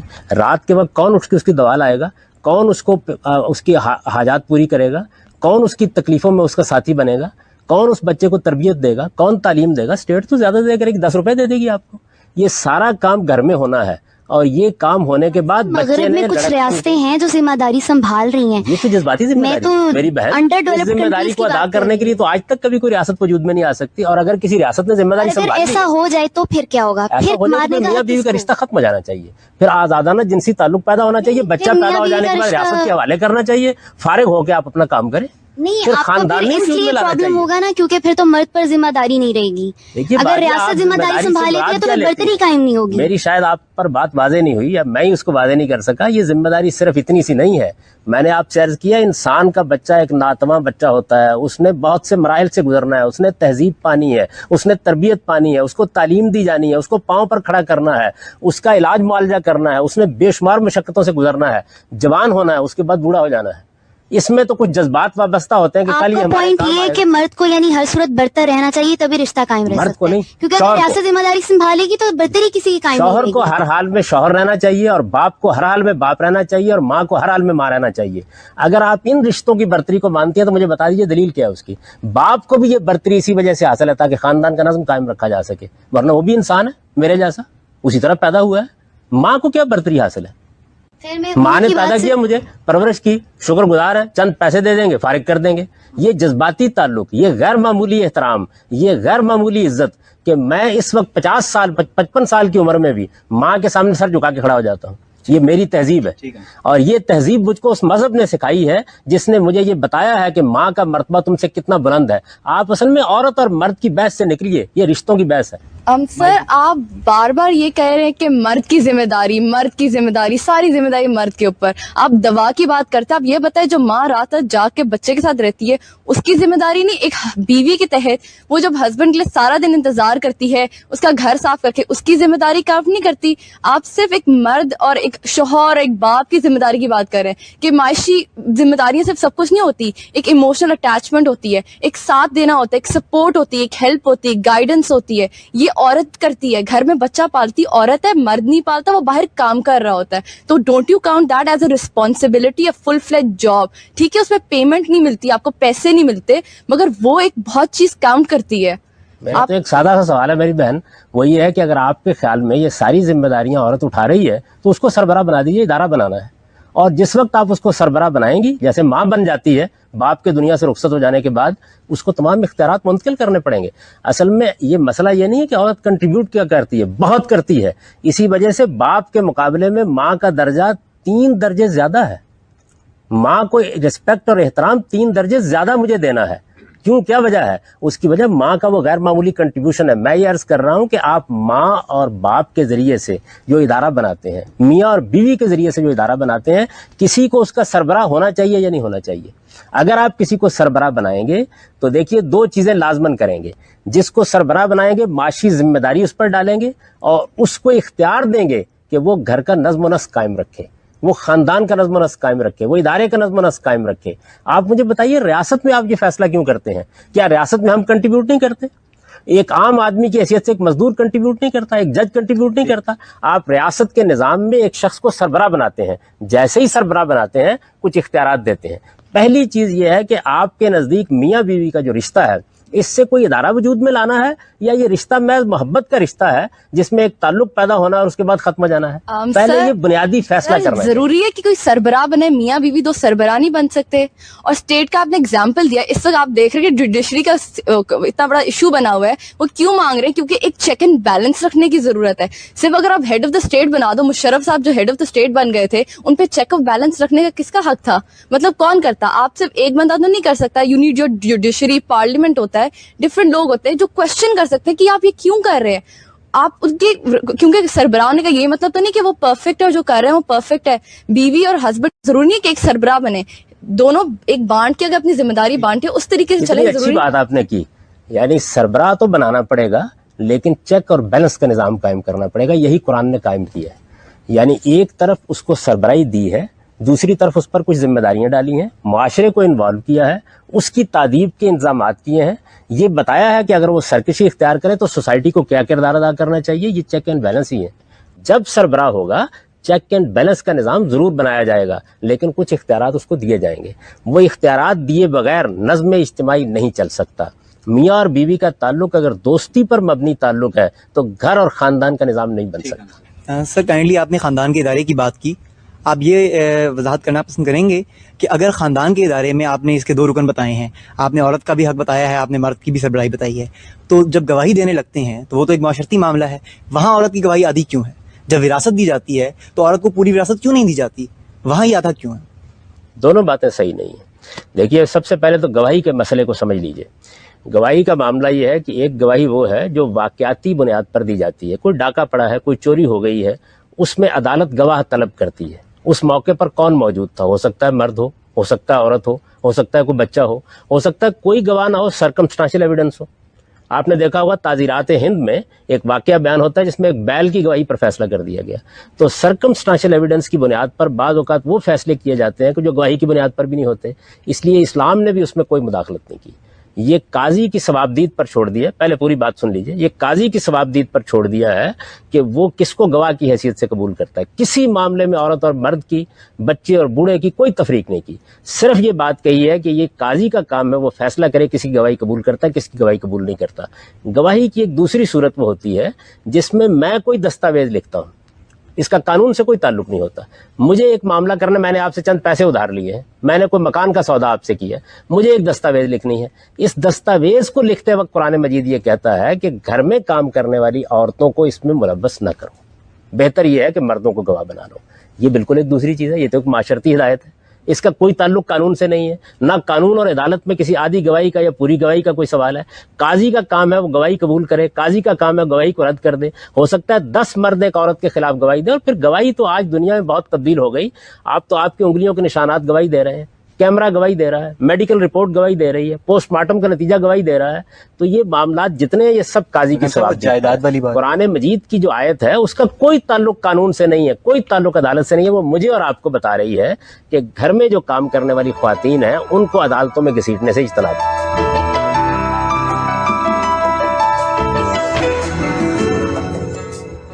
اب دوسری بات کو لیجئے. دوسری بات یہ ہے کہ وہاں پر بھی غلط فہمی کیا ہوتی ہے، عورت اور مرد کا تقابل کیا جاتا ہے. آپ میراث کا پورا قانون پڑھیے سورہ نساء میں، اس میں ماں اور باپ کا حصہ بالکل برابر ہے. اگر عورت اور مرد کی بنیاد پر قرآن تفریق کر رہا تھا پھر تو ماں کا حصہ باپ سے کم ہونا چاہیے تھا. قرآن مجید کہتا ہے وَلِكُلِّ وَاحِدٍ مِّنْهُمُ السُّدُسُ، ماں کا بھی 1/6 ہے اور باپ کا بھی 1/6 ہے. وہاں جو فرق کیا گیا ہے وہ لڑکیوں کے حصے میں کیا گیا ہے. اور اس کی وجہ کیا ہے؟ اس کی وجہ جاننے سے پہلے یہ جاننا چاہیے میراث کا قانون مبنی کس چیز پر ہے. دیکھیے بات کیا ہے، بات یہ ہے کہ میں دنیا سے رخصت ہوتا ہوں، رخصت ہونے کے بعد میری جائیداد ہے یا میرے پاس کچھ روپیہ ہے، اس کو تقسیم ہونا ہے. کس کے پاس جانا چاہیے؟ پہلا سوال یہ ہے. عام طور پر انسانی عقل کہتی ہے کہ قریبی رشتہ داروں کے پاس جانا چاہیے. قریبی رشتہ دار کون کون سے ہیں؟ آپ کی اولاد ہوگی، آپ کے ماں باپ ہوں گے، آپ کے بہن بھائی ہوں گے. ان کو تقسیم کرنے کے لیے کس تناسب سے دیا جائے، اس کا فیصلہ کرنے کے لیے انسانی عقل کے پاس کوئی بنیاد موجود نہیں ہے. چنانچہ اللہ تعالیٰ نے اپنا قانون دیا. قانون دینے سے پہلے قرآن مجید نے یہ بتایا کہ قانون میں اب یہ حصے تقسیم کرنے کس بنیاد پر ہوں گے. تو فرمایا اقرب و نفعن کی بنیاد پر ہوں گے، یعنی کس کی منفعت تمہیں زیادہ پہنچتی ہے. تو چونکہ لڑکیوں کی منفعت شادی کے بعد ان کے شوہر اور سسرال کو منتقل ہو جاتی ہے، اس وجہ سے لڑکوں کا حصہ زیادہ رکھا گیا ہے. اس کا بھی عورت اور مرد سے کوئی تعلق نہیں ہے. اگر عورت شادی نہیں کرتی اور جس طرح آپ نے پہلے کہا کہ گھر میں بیٹھنے والی عورتوں کے ساتھ یہ معاملات طے نہ کرو، اگر عورت بھی سوسائٹی میں جاتی ہے تو کیا یہ معاملات بدل جائیں گے؟ جی بالکل. وصیت کا کسی لیے دیا گیا ہے. سب سے پہلے یہ بتایا گیا ہے کہ تم پہلے اپنے حالات دیکھو. اپنے حالات کے لحاظ سے اگر کسی کا حق زیادہ ہے، کسی کی خدمت زیادہ ہے، کسی کی ضرورت زیادہ ہے، یعنی عین ممکن ہے نا کہ آپ نے 2 بچوں کی شادی کی، ان کو پڑھایا لکھایا، ان کو سیٹل کر دیا. آپ کا ایک چھوٹا بچہ ہے تو اس کی ضرورت ہے یہ کہ اس کی تعلیم ہو، آپ اس کے لیے وصیت کر رہے ہیں، آپ اپنی بیٹی کے لیے وصیت کر رہے ہیں. تو پہلے یہ بتایا کہ اپنے حالات کو دیکھ کر وصیت کرو. وصیت کر دینے کے بعد اگر آپ نے اپنے حالات کے لحاظ سے اور اس شخص کے حالات کے لحاظ سے دے دیا ہے، اب اللہ تعالیٰ کی تقسیم سامنے آئے گی اور اللہ کی تقسیم پھر اس عمومی اصول پر ہوگی جو اس دنیا کے اندر کار فرما. آپ پوچھیں. سر جس طرح سے آپ کہہ رہے ہیں کہ اسلام میں عورتوں کو بالکل صحیح حقوق دیے گئے ہیں، تو پھر سر آج دنیا میں ہم لوگوں کو بتانے میں اتنا ناکام کیوں ہو رہے ہیں؟ آج کیوں ویسٹرن میڈیا اتنا اس بات کو مطلب اس بات کو ایشو کو اٹھا رہا ہے کہ عورتوں کو حقوق نہیں دیے جا رہے ہیں؟ اسلام اس قدر بدنام کیوں ہو گیا پھر؟ دیکھیے بات یہ ہے کہ اس کی 2 وجوہ ہیں. ایک وجہ تو یہ ہے کہ خود اسلام کو پیش کرنے والے لوگوں نے اس کو اس کی صحیح اسپرٹ سے پیش ہی نہیں کیا. ایک وجہ یہ ہے. اور دوسری وجہ یہ ہے کہ مغربی تہذیب اور مغربی ذہن کا ارتقاء اس طریقے سے ہوا کہ وہ خاندان کے ادارے کو تسلیم نہیں کرتے. اصل میں خاندان کے ادارے کو تسلیم کریں، قانون بالکل اور بنتا ہے. ان کے ہاں بنیادی اصول یہ ہے کہ ایک مرد و عورت نے تعلق پیدا کیا، بچہ پیدا ہوا، اس کے بعد ٹھیک ہے پرورش ہو جائے گی اس کی. اسلام بچے کو ماں اور باپ سے محروم نہیں کرنا چاہتا، بوڑھے والدین کو ان کی اولاد سے محروم نہیں کرنا چاہتا. میں نے اسی وجہ سے تمہید میں یہ عرض کیا تھا کہ اگر انسان ناتواں پیدا نہ ہوتا اور بڑھاپے کی عمر کو نہ پہنچتا، جوانی میں آتا اور جوانی میں رخصت ہو جاتا، تو مرد و عورت کے آزادانہ اور برابری کے جنسی تعلق کی بنیاد پر نظام بنتا. پھر اللہ تعالیٰ یہ قانون نہ بناتا. بچے کو تحفظ دینے کے لیے اور بوڑھے کو بچے فراہم کرنے کے لیے یہ پورا کا پورا نظم بنایا گیا ہے. اس نظم کو اصل میں سمجھنے کے لیے لوگ تیار نہیں ہیں. اس میں فرق مراتب قائم کیا گیا ہے، باپ کا رشتہ قائم کیا گیا، ماں کا رشتہ قائم کیا گیا، بڑے بھائی اور بڑی بہن کا رشتہ. میری بڑی بہن ہے، میری بڑی بہن کی حیثیت سے میری ماں کے برابر ہے. وہ میرے منہ پر تھپڑ مار دیتی ہے، وہ مجھے تنبیہ کرتی ہے، وہ مجھے تعریف کرتی ہے، میں اس کو اپنی عزت سمجھتا ہوں. یہ اصل میں وہ تہذیب تھی جو اسلام نے قائم کی. اس تہذیب کو جب تک آپ پوری طرح نہیں سمجھ لیں گے، نہ آپ کی سمجھ میں بیوی اور میاں کا رشتہ آئے گا، نہ اولاد اور والدین کا آئے گا. مغرب میں تو والد کا بھی تعدیب کا حق ختم کر دیا گیا ہے. تو یہ بات ہمیں سمجھانی ہے. میں آپ سے گزارش کروں گا ایک لمحے کی، ہماری تہذیب میں اور ان کی تہذیب میں 3 بنیادی فرق ہیں، ان کو نوٹ کر لیجئے. اس پر ہمیں لڑنا ہے اور جنگ کرنی ہے پوری قوت کے ساتھ. ایک فرق مراتب کا، ہم رشتوں میں فرق کے قائل ہیں، اس کو انسانیت کی ضرورت سمجھتے ہیں، یہ جانتے ہیں کہ اس کے بغیر انسانیت برباد ہو جائے گی اگر یہ فرق قائم نہ رکھے گئے. فرق مراتب کے ساتھ ہم چونکہ خاندان کا ادارہ قائم کرتے ہیں تو دوسرا اصول ہمارا حفظ فروج ہے. ہم بدکاری کو کسی حال میں گوارا کرنے کے لیے تیار نہیں ہیں. اور تیسری چیز یہ ہے کہ ہم اپنی سوسائٹی سے بیگانہ نہیں ہوتے. ہم امر بالمعروف اور نہی عن المنکر کے اصول کے اوپر برائی کو چاہتے ہیں کہ وہ ختم ہو اور بھلائی کو چاہتے ہیں کہ وہ فروغ پائے. ان کو اصل میں مغربی ذہن قبول کرنے کے لیے تیار نہیں. صاحب اگر ایک مسلمان مرد کو اہل کتاب عورتوں سے شادی کی اجازت ہے تو پھر سورہ بقرہ کی 221ویں آیت کے مطابق مگر ایک مسلمان عورت کو اہل کتاب مردوں سے شادی کی اجازت نہیں ہے، کیوں؟ یہ بات یہ ہے کہ اسلام شادی کے معاملے میں آپ سے چاہتا ہے کہ آپ اپنی توحید کے معاملے میں حساس ہوں. توحید اور شرک کا معاملہ ایسا نہیں ہے کہ جس کو آپ کوئی مذہبی اختلاف یا معمولی چیز سمجھیں. اس کائنات کا ایک پروردگار ہے یا اس کائنات کے 10 پروردگار ہیں. توحید اور شرک ایک بستر پر اکٹھے نہیں ہونے چاہیے. اگر کوئی آدمی توحید کے بارے میں حساس ہے تو وہ اسلام سے پوچھے بغیر اس معاملے میں احتیاط کرے گا. چنانچہ شرک کے ساتھ آپ اکٹھا نہیں کر سکتے. تو قرآن مجید نے اصل بات یہ کہی ہے، وہاں مذہبی بنیاد پر گفتگو نہیں کی، بلکہ یہ کہا ہے کہ کسی مشرک کے ہاں کسی مسلمان عورت کے لیے کوئی گنجائش نہیں ہے، اور کسی مشرکہ کے ساتھ کسی مسلمان مرد کی شادی کے لیے کوئی لیکن اہل گنجائش نہیں۔ کتاب عورتوں سے تو شادی میں کی وہی ہے۔ عرض کر رہا ہوں۔ اب اس کے بعد یہ دیکھیے کہ اہل کتاب کا معاملہ یہ ہے کہ چونکہ وہ اصلاً توحید کے ماننے والے ہیں، تو قرآن مجید نے جس وقت اسلام کی عمومی تعلیم عام ہو گئی، شرک اور توحید کا فرق واضح ہو گیا، اور اس بات کا خطرہ نہیں رہا کہ مسلمانوں کی تہذیب کے غلبے میں کوئی اور چیز ان پر اثر انداز ہوگی، تو یہ رعایت دی کہ وہ اہل کتاب کی خواتین کے ساتھ شادی کر سکتے ہیں۔ اور اہل کتاب خواتین، لیکن کیا کہتے ہیں، اس کا مطلب ہے اہل کتاب خواتین تو مسلمان مردوں سے شادی کر سکتی ہیں، لیکن جو مسلمان خواتین ہیں وہ اہل کتاب مردوں سے کیوں نہیں شادی کر میرا بالکل واضح ہے، گھر کی سربراہی جس کے پاس ہونی ہے اس کو اولاد کے بارے میں فیصلے کرنے ہیں، اس کے اثرات اس پر ہونے ہیں۔ آپ موجودہ زمانے میں دیکھیے، میں نے ایک مرتبہ ڈاکٹر جاوید اقبال صاحب سے پوچھا کہ آپ مجھے یہ بتائیے کہ اس وقت جتنے لوگ بھی مسیحی عورتوں سے شادی کر رہے ہیں ان کے بچوں کا مذہب کیا ہے؟ انہوں نے کہا مسیحی۔ امریکہ کی ایک خاتون ہے جن کا نام ہے عالیہ صبور، انہوں نے امریکہ میں تعلیم پائی اور اب انہوں نے پی ایچ ڈی کرنے کے بعد 19 سال کی عمر میں ایک ساؤتھ کورین یونیورسٹی میں پروفیسرشپ کا اعزاز حاصل کیا، وہ میتھس کی پروفیسر ہیں۔ نام صاحب، لیکن ہمیں پوری اسلامی تاریخ میں ایک مسلمان خاتون سائنسدان کا ذکر نہیں ملتا، کیا پوری اسلامی تاریخ میں مسلمان مردوں نے خواتین کو صرف حرموں تک قید رکھا؟ دیکھیے جی، بات یہ ہے کہ اس کا تعلق مسلمان یا غیر مسلم سے نہیں ہے، اس کا تعلق اس سے ہے کہ آپ نے کیا نظم سوسائٹی کا قائم کیا تھا۔ نبی صلی اللہ علیہ وسلم کے بعد کیونکہ ملوکیت قائم ہو گئی، ملوکیت کا یہ ایک بڑا فساد ہوتا ہے کہ اس کے اندر علوم اپنی صحیح سمت میں ترقی نہیں کر پاتے۔ بادشاہ کی جو رضامندی ہے، جو اس کی مرضی ہے، جو اس کی خوشنودی ہے، اس کے مطابق چیزیں وجود میں آئیں گی۔ آپ مغلیہ سلطنت کو دیکھیے نا، کتنی غیر معمولی سلطنت ہے۔ بادشاہ سلامت کی دلچسپی یا مسجد بنانے سے یا مقبرہ بنانے سے ہے، تعلیم گاہیں، رسد گاہیں، ان کا کوئی وجود آپ کو نہیں ملتا۔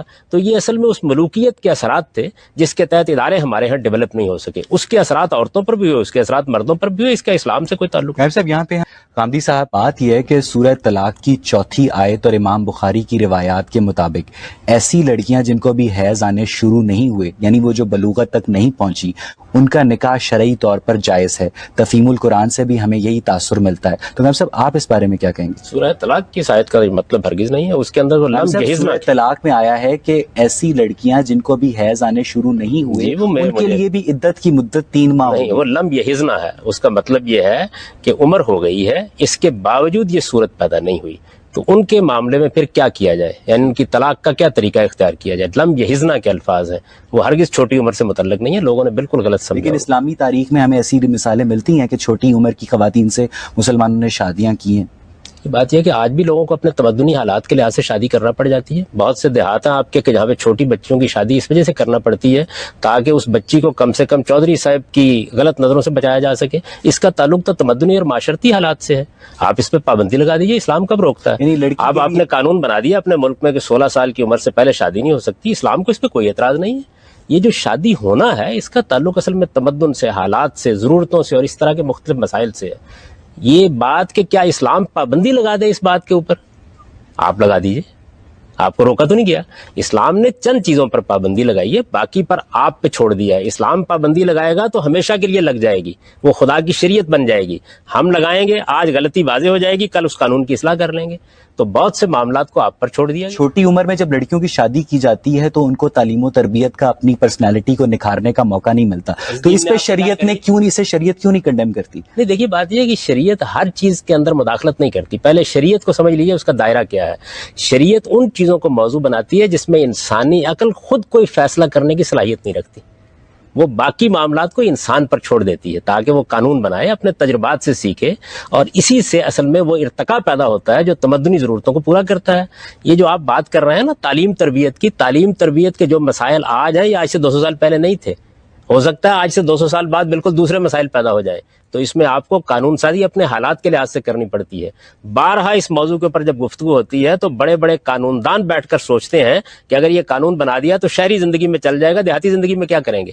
اس وجہ سے جن معاملات میں شریعت نے خاموشی اختیار کی ہے اس کا مقصد ہی یہ ہوتا ہے کہ آپ خود قانون بنا سکیں اس معاملے میں۔ ہم صاحب، آپ نے شریعت کی بات کی، پاکستان کے شمالی علاقہ جات میں لڑکیوں کے سکولز جلائے جاتے ہیں، ایون کہ پاکستان کے شہروں میں بے پردہ لڑکیوں کے چہروں پہ تیزاب پھینکا جاتا ہے، سائن بورڈز پہ سیاہ رنگ پھینکا جاتا ہے، تو اس مسئلے کا کیا حل ہے؟ یہ جہالت ہے۔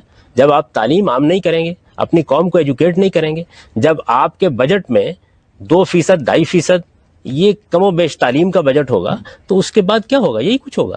اس کا تعلق اصل میں نہ مذہب سے ہے، نہ ہماری روایات سے ہے، اس کا تعلق اصل میں ہمارے معاشرے میں پھیلی ہوئی عمومی جہالت سے ہے. اس جہالت کے خلاف ہم کو جنگ کرنی چاہیے. جب تک ہم اپنی قوم کو اس جگہ سے اٹھا کر ایک اعلیٰ تعلیم یافتہ اور مہذب قوم نہیں بناتے، اس وقت تک اس طرح کے واقعات ہوتے رہیں گے. ہم سے مسلمان خواتین میں پردے کے مختلف تصورات پائے جاتے ہیں. کوئی سر پہ دوپٹہ لیتی ہے، کوئی عبایا لیتی ہے، کوئی نقاب لیتی ہے، کوئی کاندھے پہ دوپٹہ لیتی ہے. تو ہم سب اسلام میں پردے کا ایگزیکٹ تصور کیا ہے، پہلی بات. اور دوسری بات کہ کیا پردے سے خواتین کے ساتھ امتیازی سلوک نہیں کیا جاتا؟ دیکھیے بات یہ ہے کہ یہ جتنی بھی آپ نے مثالیں دی ہیں، یہ لوگوں کا اپنا ذوق ہوتا ہے، اپنا رجحان ہے، اس کے مطابق کرتے ہیں. قرآن نے 4 باتیں کہی ہیں، ان 4 باتوں پر انگلی رکھ کے مجھے بتائیے اس میں کیا خرابی ہے. قرآن مجید نے یہ کہا ہے کہ جب مردوں اور عورتوں کو آپس میں ملنا ہو تو مردوں کو بھی اپنی نگاہوں میں حیا پیدا کرنی چاہیے، ان کی نگاہیں خد و خال کا جائزہ لینے والی نہیں ہونی چاہیے. عورتوں کو بھی یہی کرنا چاہیے. دوسری بات یہ کہی ہے کہ ان کو بھی اپنی شرمگاہوں کی حفاظت کرنی چاہیے اور مردوں کو بھی اپنی شرمگاہوں کی حفاظت کرنی چاہیے. 2 باتیں خاص عورتوں سے متعلق ہیں، ان میں سے ایک بات یہ ہے کہ ان کا سینہ بھی شرمگاہ ہے، انہیں اس کو ڈھانپ کر رکھنا چاہیے.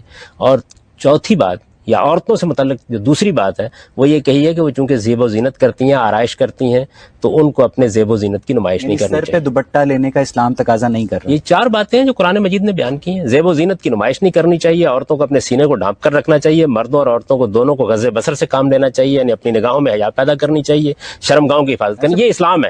اس کے بعد اب کیا ہوگا، اس کو سامنے رکھ کر لوگ اپنے لحاظ سے اپنے ذوق کے مطابق اپنی تہذیبی روایات میں بہت سی آراء قائم کریں گے، ان میں تبدیلیاں بھی آتی رہیں گی. کھلے بالوں کو اب زیب و زینت میں شمار کریں گے؟ دیکھیے زیب و زینت میں وہ چیزیں شامل ہوتی ہیں جن سے آپ اپنے وجود میں جو خدا نے آپ کی خلقت دی ہے اس میں تزئین پیدا کرتے ہیں. تو اس میں قرآن مجید یہ کہتا ہے کہ اس کی نمائش نہیں. آپ سادہ لباس پہنیں، سادگی کے ساتھ معاملہ کریں، دفتروں میں جائیں، اپنے کام کریں، اپنی ذمہ داریوں کو انجام دیں. ان 4 چیزوں کا لحاظ رکھیں. یہ قرآن مجید نے بڑی وضاحت کے ساتھ. احزاب میں پردے کے احکامات ہیں، ان کے سورہ احزاب میں کوئی پردے کا حکم نہیں دیا گیا. وہ اصل میں ایک خاص صورتحال ہے جس خاص صورتحال میں مسلمان عورتوں کی شناخت قائم کرنے کے لیے ان کو تلقین کی گئی ہے تاکہ وہ اوباشوں کے شر سے بچ جائے. وہ مدینے میں ایک بڑی غیر معمولی صورتحال پیدا ہو گئی تھی رسالت مآب صلی اللہ علیہ وسلم کے گرانے کو، اور مسلمان عورتوں کو بعض اوباشوں نے بعض اسکینڈل پیدا کرنے کے لیے ہدف بنا لیا تھا. اس کا پردے کے احکام سے کوئی سچویشن اب اپلیکیبل نہیں ہے. جہاں ہوگی آپ خود احتیاط کر لیں گے. آپ مجھے یہ بتائیں کہ آپ کو اگر یہ معلوم ہو کہ بس اسٹاپوں پر کوئی خطرہ موجود نہیں ہے، اوباشوں کو پولیس کنٹرول کر رہی ہے، آپ اطمینان سے اپنی بیٹی کو اجازت دیتے ہیں کہ وہ جائے اپنے کالج میں جا کر پڑھے، اپنی ملازمت پہ جائے. آپ محسوس کرتے ہیں کہ گلی گلی میں اوباش کھڑے ہیں، کیا کرتے ہیں؟ تو ایک چیزیں وہ ہوتی ہیں جو حالات کے لحاظ سے پیدا ہوتی ہیں اور ایک وہ ہوتی ہیں جو عمومی احکام. امرتسر میں لڑکیاں موٹر سائیکل چلاتی ہیں، کیا آپ پاکستانی لڑکیوں کو بھی اس کی اجازت دیں گے؟ پاکستانی لڑکیوں کو کس نے روکا ہے؟ موٹر سائیکل چلائیں، سائیکل پر بیٹھ کر اپنے دفتروں میں، اپنے اسکولوں میں جائیں، گاڑیاں چلائیں. دیکھیے قرآن مجید نے یہ 4 باتیں کہی ہیں، ان 4 باتوں کے اوپر آپ انگلی رکھ کے بتائیے اس میں کیا خرابی ہے.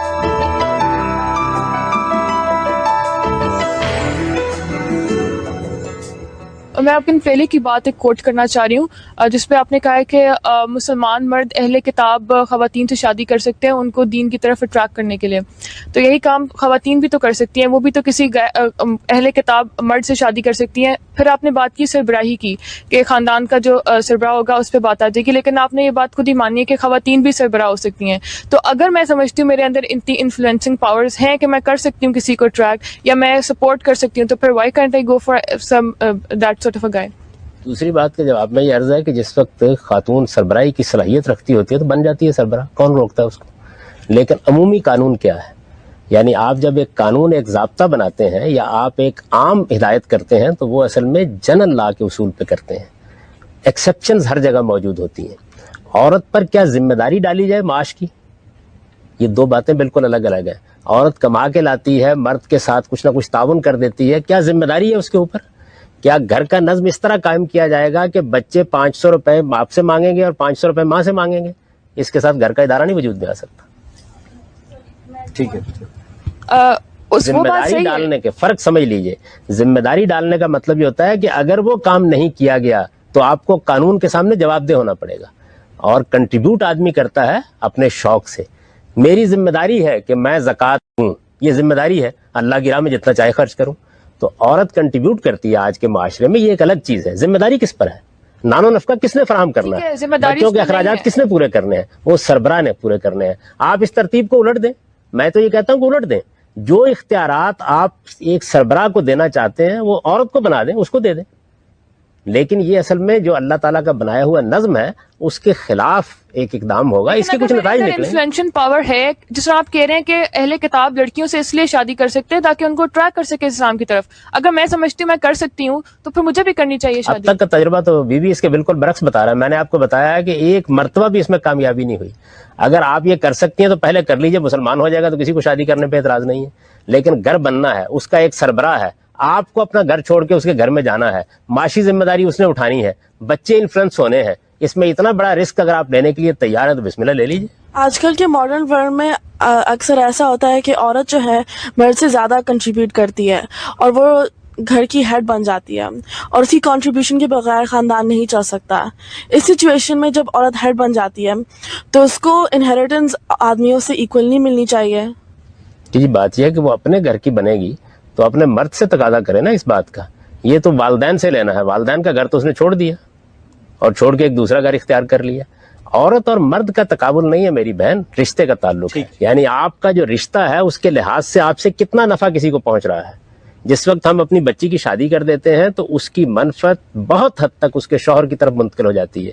یعنی میری بیوی اس درجے میں اپنے والدین کا خیال نہیں رکھ سکتی جس درجے میں ان کی بہو ان کے پاس جو ہے وہ خیال رکھے گی. یہ فطرت کا قانون ہے, اس قانون کے لحاظ سے معاملات کرنے پڑیں گے. ایسا پچھلے سال کینیڈا میں ایک خاتون نے نماز کی امامت کی ٹورنٹو میں, تو مذہبی حلقوں کی طرف سے بڑا احتجاج کیا گیا.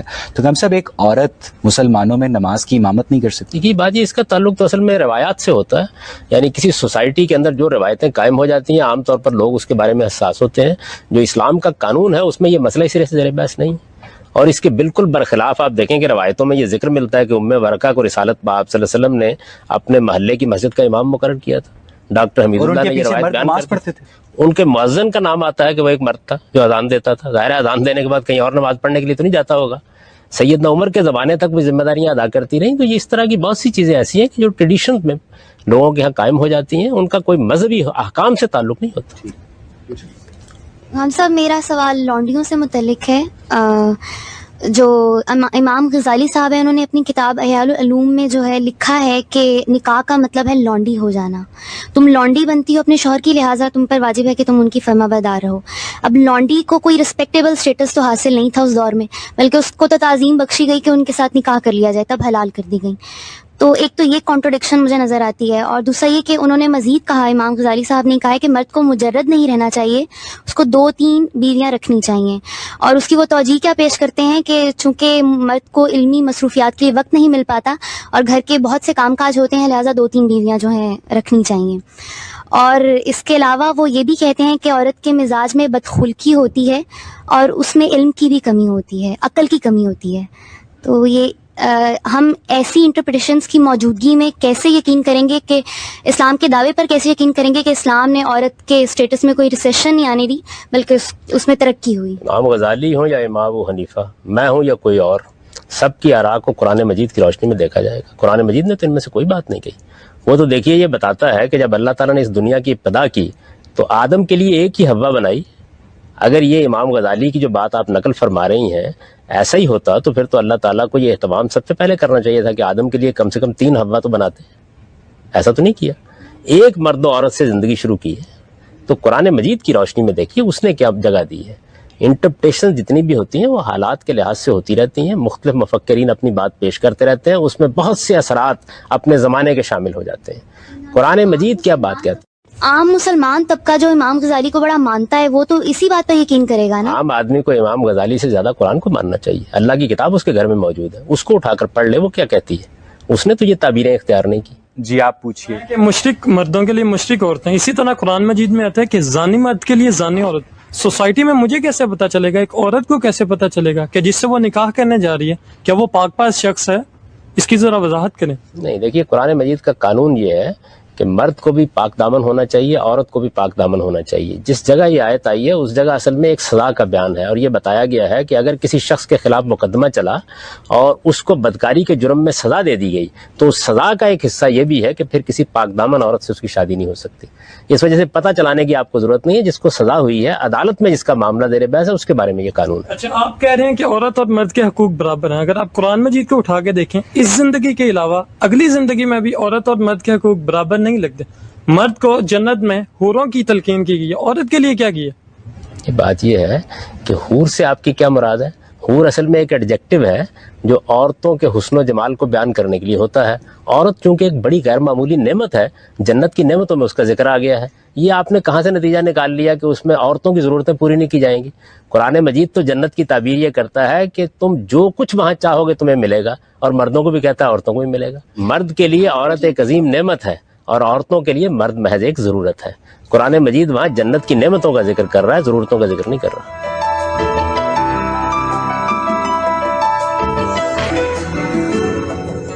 غامدی صاحب، آپ نے کہا کہ عورت جو ہے وہ مرد کے لیے غیر معمولی نعمت ہے اور مرد جو ہے وہ عورت کے لیے ضرورت ہے. تو شاید اسی بنیاد پر ایوارڈ کی تقسیم کی گئی جنت میں کہ مرد کو تو 70 حوریں مل جائیں لیکن عورت کو 70 مرد نہیں مل سکتے. قرآن مجید نے ایسی کوئی بات نہیں کہی.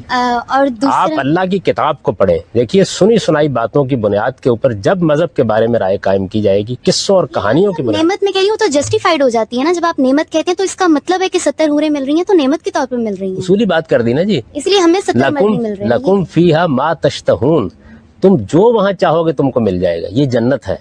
جنت میں اللہ تعالیٰ نے کروں تو مجھے مل جائیں گے جی. آپ جو مطالبہ کریں گی، جنت کے قانون بالکل الگ ہیں. آپ خدا سے جو چاہیں گی آپ کو مل جائے گا. سورہ بقرہ کی جو 228 نمبر آیت ہے اس میں پھر ایک درجہ فضیلت کا کیوں ملا ہے، جبکہ نعمت جو سیمون ڈی بووا ہیں فرینچ رائٹر، انہوں نے اپنی کتاب دی سیکنڈ سیکس میں لکھا ہے کہ خدا اسلام میں جو ہے ان خصوصیات کی بنا پر مرد کو افضل قرار دے دیا گیا جو کہ خدا نے ہی عطا کی تھیں. تو کیا یہ انٹینشنل ہے؟ خدا نے ہی ڈسکریمنیشن کی بنیاد رکھی؟ خدا بھی تو مذکر ہے، مؤنث نہیں ہے. شوہر کو، مرد کو نہیں، باپ کو، مرد کو نہیں، ماں کو. دیکھیے، میں نے پہلے آپ سے گزارش کی، غلطی یہی ہوتی ہے کہ ہم عورت اور مرد سے گفتگو شروع کرتے ہیں. یہ رشتے ہیں. میری ماں کو مجھ پر فضیلت حاصل ہے، حالانکہ وہ عورت ہے. غیر معمولی فضیلت حاصل ہے. رسالت میں آپ صلی اللہ علیہ وسلم نے بتایا تمہارے باپ سے 3 درجے زیادہ فضیلت حاصل ہے. یہ رشتوں کا معاملہ ہے. اصل میں شوہر کا اور بیوی کا رشتہ دور جدید تسلیم ہی نہیں کرتا. ہم اصل میں پارٹنر تلاش کر رہے ہوتے ہیں. کوئی عورت اس وقت نہ شوہر تلاش کر رہی ہے نہ وہ بیوی تلاش کر رہا ہے. میاں اور بیوی کا رشتہ اجنبی ہو گیا ہے. میاں اور بیوی کا رشتہ در حقیقت ایک شخص کو شوہر مان کر بیوی کی حیثیت سے اس کا گھر بنانے کے لیے اختیار کیا جاتا ہے. یہ جب تک یہ تصور درست نہیں ہوگا بات سمجھ میں نہیں آئے گی. قرآن مجید نے کہیں یہ نہیں کہا کہ مردوں کو کوئی عمومی فضیلت حاصل ہے. میری ماں کو مجھ پر بہت سی فضیلتیں حاصل ہیں، حالانکہ وہ خاتون ہے. یہ رشتے ہیں. ماں کا درجہ بلند ہے، باپ کا درجہ بلند ہے، شوہر کو ایک درجہ فضیلت حاصل ہے. آج کرنٹلی دیکھتے ہیں کہ پاکستان کی پاپولیشن 50% اور ایون مور وومن کانسٹیٹیوٹ کرتی ہیں. تو ہم دیکھیں کہ امپلائمنٹ اپرچونیٹیز جو ہیں وہ دونوں کے لیے ایکول ہونی چاہیے. اور لیکن اسلام میں وومن کی امپلائمنٹ پہ یہ ہے کہ جب ضرورت ہو تب صرف کرنا چاہیے. تو وومن اپنے آپ کو امپاور کرنے کے لیے گھر سے باہر کیوں نہیں جا سکتی؟ اس کے گھر میں ساری امپلائمنٹ اپرچونیٹیز ہیں، اسے سب کچھ مل رہا ہے، لیکن اپنے آپ کو امپاور کرنے کے لیے، اپنے آپ کو انڈیپینڈنٹ کرنے کے لیے وہ امپلائمنٹ کے لیے کیوں نہیں جا سکتی؟ اسلام نے ایسی کوئی پابندی نہیں لگائی. یہ جو آپ نے اسلام کی طرف بات منسوب کیا، نہ یہ قرآن میں بیان ہوئی ہے نہ کسی حدیث میں بیان ہوئی ہے.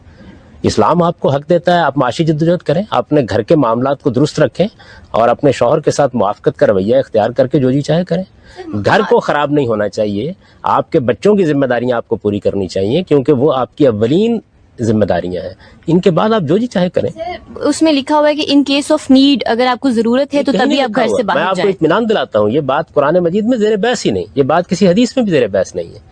عورتوں کی معاشی جدوجہد کے بارے میں کچھ نہیں کہا گیا. جو بات کہی گئی ہے وہ یہ ہے کہ مرد پر معاش فراہم کرنے کی ذمہ داری ہے، بس اس کا کچھ نہیں. جو احادیث ہیں ان میں ہمیں حلالہ کا واضح طور پر حکم ملتا ہے، لیکن جو تدبر قرآن کے مؤلف ہیں وہ حلالہ کی پرزور مخالفت کرتے ہیں. تو آپ کا اس بارے میں کیا موقف ہے؟ کون سی حدیث ہے؟ رسالت میں آپ صلی اللہ علیہ وسلم نے فرمایا صحیح ہے. بخاری کی 5317ویں حدیث ہے. نہیں، کون سی حدیث؟ میں تو یہ عرض کر رہا ہوں کہ رسالت میں آپ صلی اللہ علیہ وسلم فرماتے ہیں کہ حلالہ کرنے والا اور کرانے والا دونوں پر خدا کی لعنت ہے.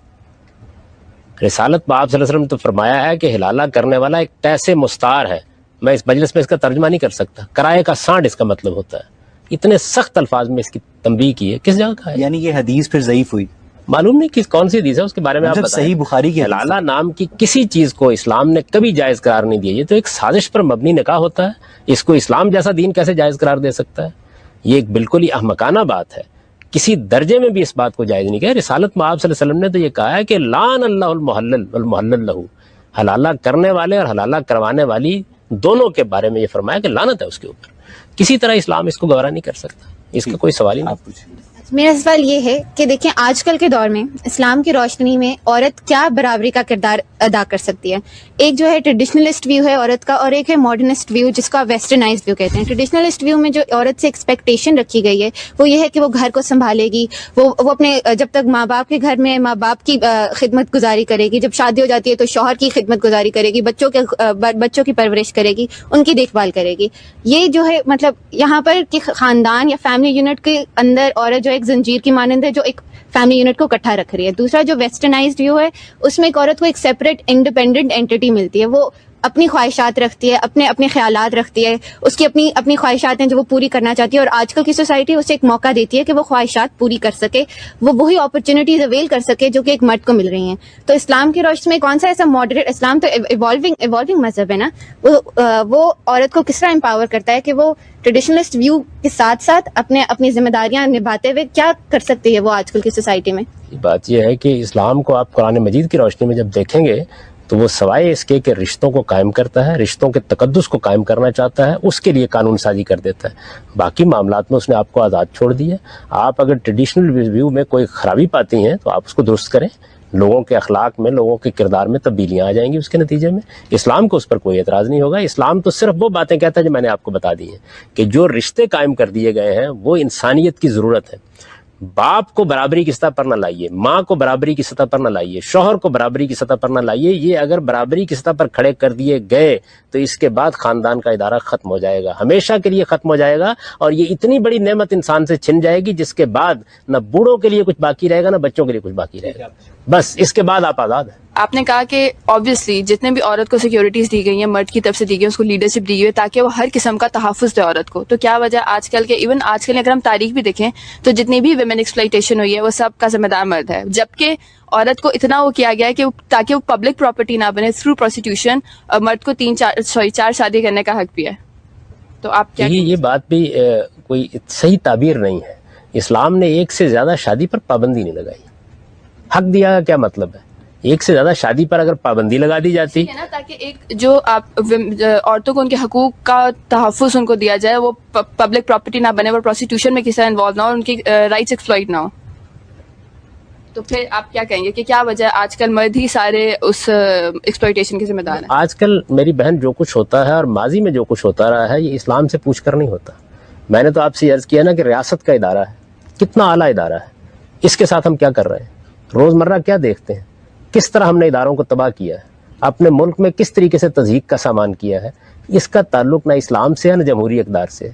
اسلام تو آپ کو ایک میسج دے گا، اپنی دلیل پیش کرے گا، اپنا پیغام بتائے گا. عمل کرنے کے لیے انسان کو ایجوکیٹ ہونا چاہیے. ہم نے اپنی قوم کو ایجوکیٹ نہیں کیا. اس کا جو نتیجہ ہے وہ یہ ہے کہ جہالت کا ایک عمومی غلبہ ہے. وہ جہالت ہماری سیاست میں بھی داخل ہو جاتی ہے، وہ ہماری معاشرت میں بھی داخل ہو جاتی ہے.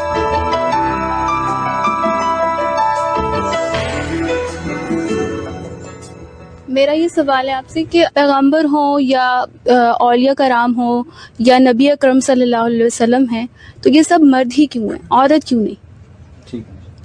جی بات یہ ہے کہ جو پیغمبری کی ذمہ داریاں ہیں وہ ادا کرنے کے لیے عورتوں کو بڑی مشقتوں سے دوچار ہو جانا پڑتا. یہ ذمہ داریاں معمولی نہیں ہیں. اللہ تعالیٰ بے انصافی کے ساتھ معاملات نہیں کرتے. جتنی کسی کو ہمت اور طاقت دیتے ہیں اس کے لحاظ سے ذمہ داری ڈالتے ہیں. پیغمبری کی ذمہ داری اس کو سمجھ لیں، یہ محض کوئی منصب نہیں ہے، ایک بڑی غیر معمولی ذمہ داری ہے. پیغمبر کس لیے آتے ہیں؟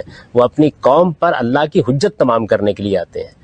یہ جو ذمہ داری ہے اس کو ادا کرنے کے لیے جس نوعیت کی شخصیت چاہیے، جس طرح کی صلاحیتیں چاہیے وہ مردوں میں زیادہ ہیں. غامدی صاحب، جب عورت کو اللہ تعالیٰ اگر پیغمبر بناتا تو اللہ تعالیٰ اس کو بھی وہ صلاحیتیں دے دیتا. یہ تو ایسے ہی ہے کہ جس طرح یہ کہا جائے کہ بھائی اللہ تعالیٰ نے عورت کو اس لیے پیدا کیا ہے کہ وہ بچے کو جنم دیتی ہے. اگر مرد کو اللہ تعالیٰ عورت بنا دیتا تو یقیناً یہ صلاحیت اسے بھی پیدا کر دیتا. لیکن اس وقت تو صورتحال یہ ہے. لیکن نہیں، بہت سی چیزیں ہیں. دیکھیے بات یہ ہے، عورت اپنی ذات میں ایک انفعالی وجود ہے.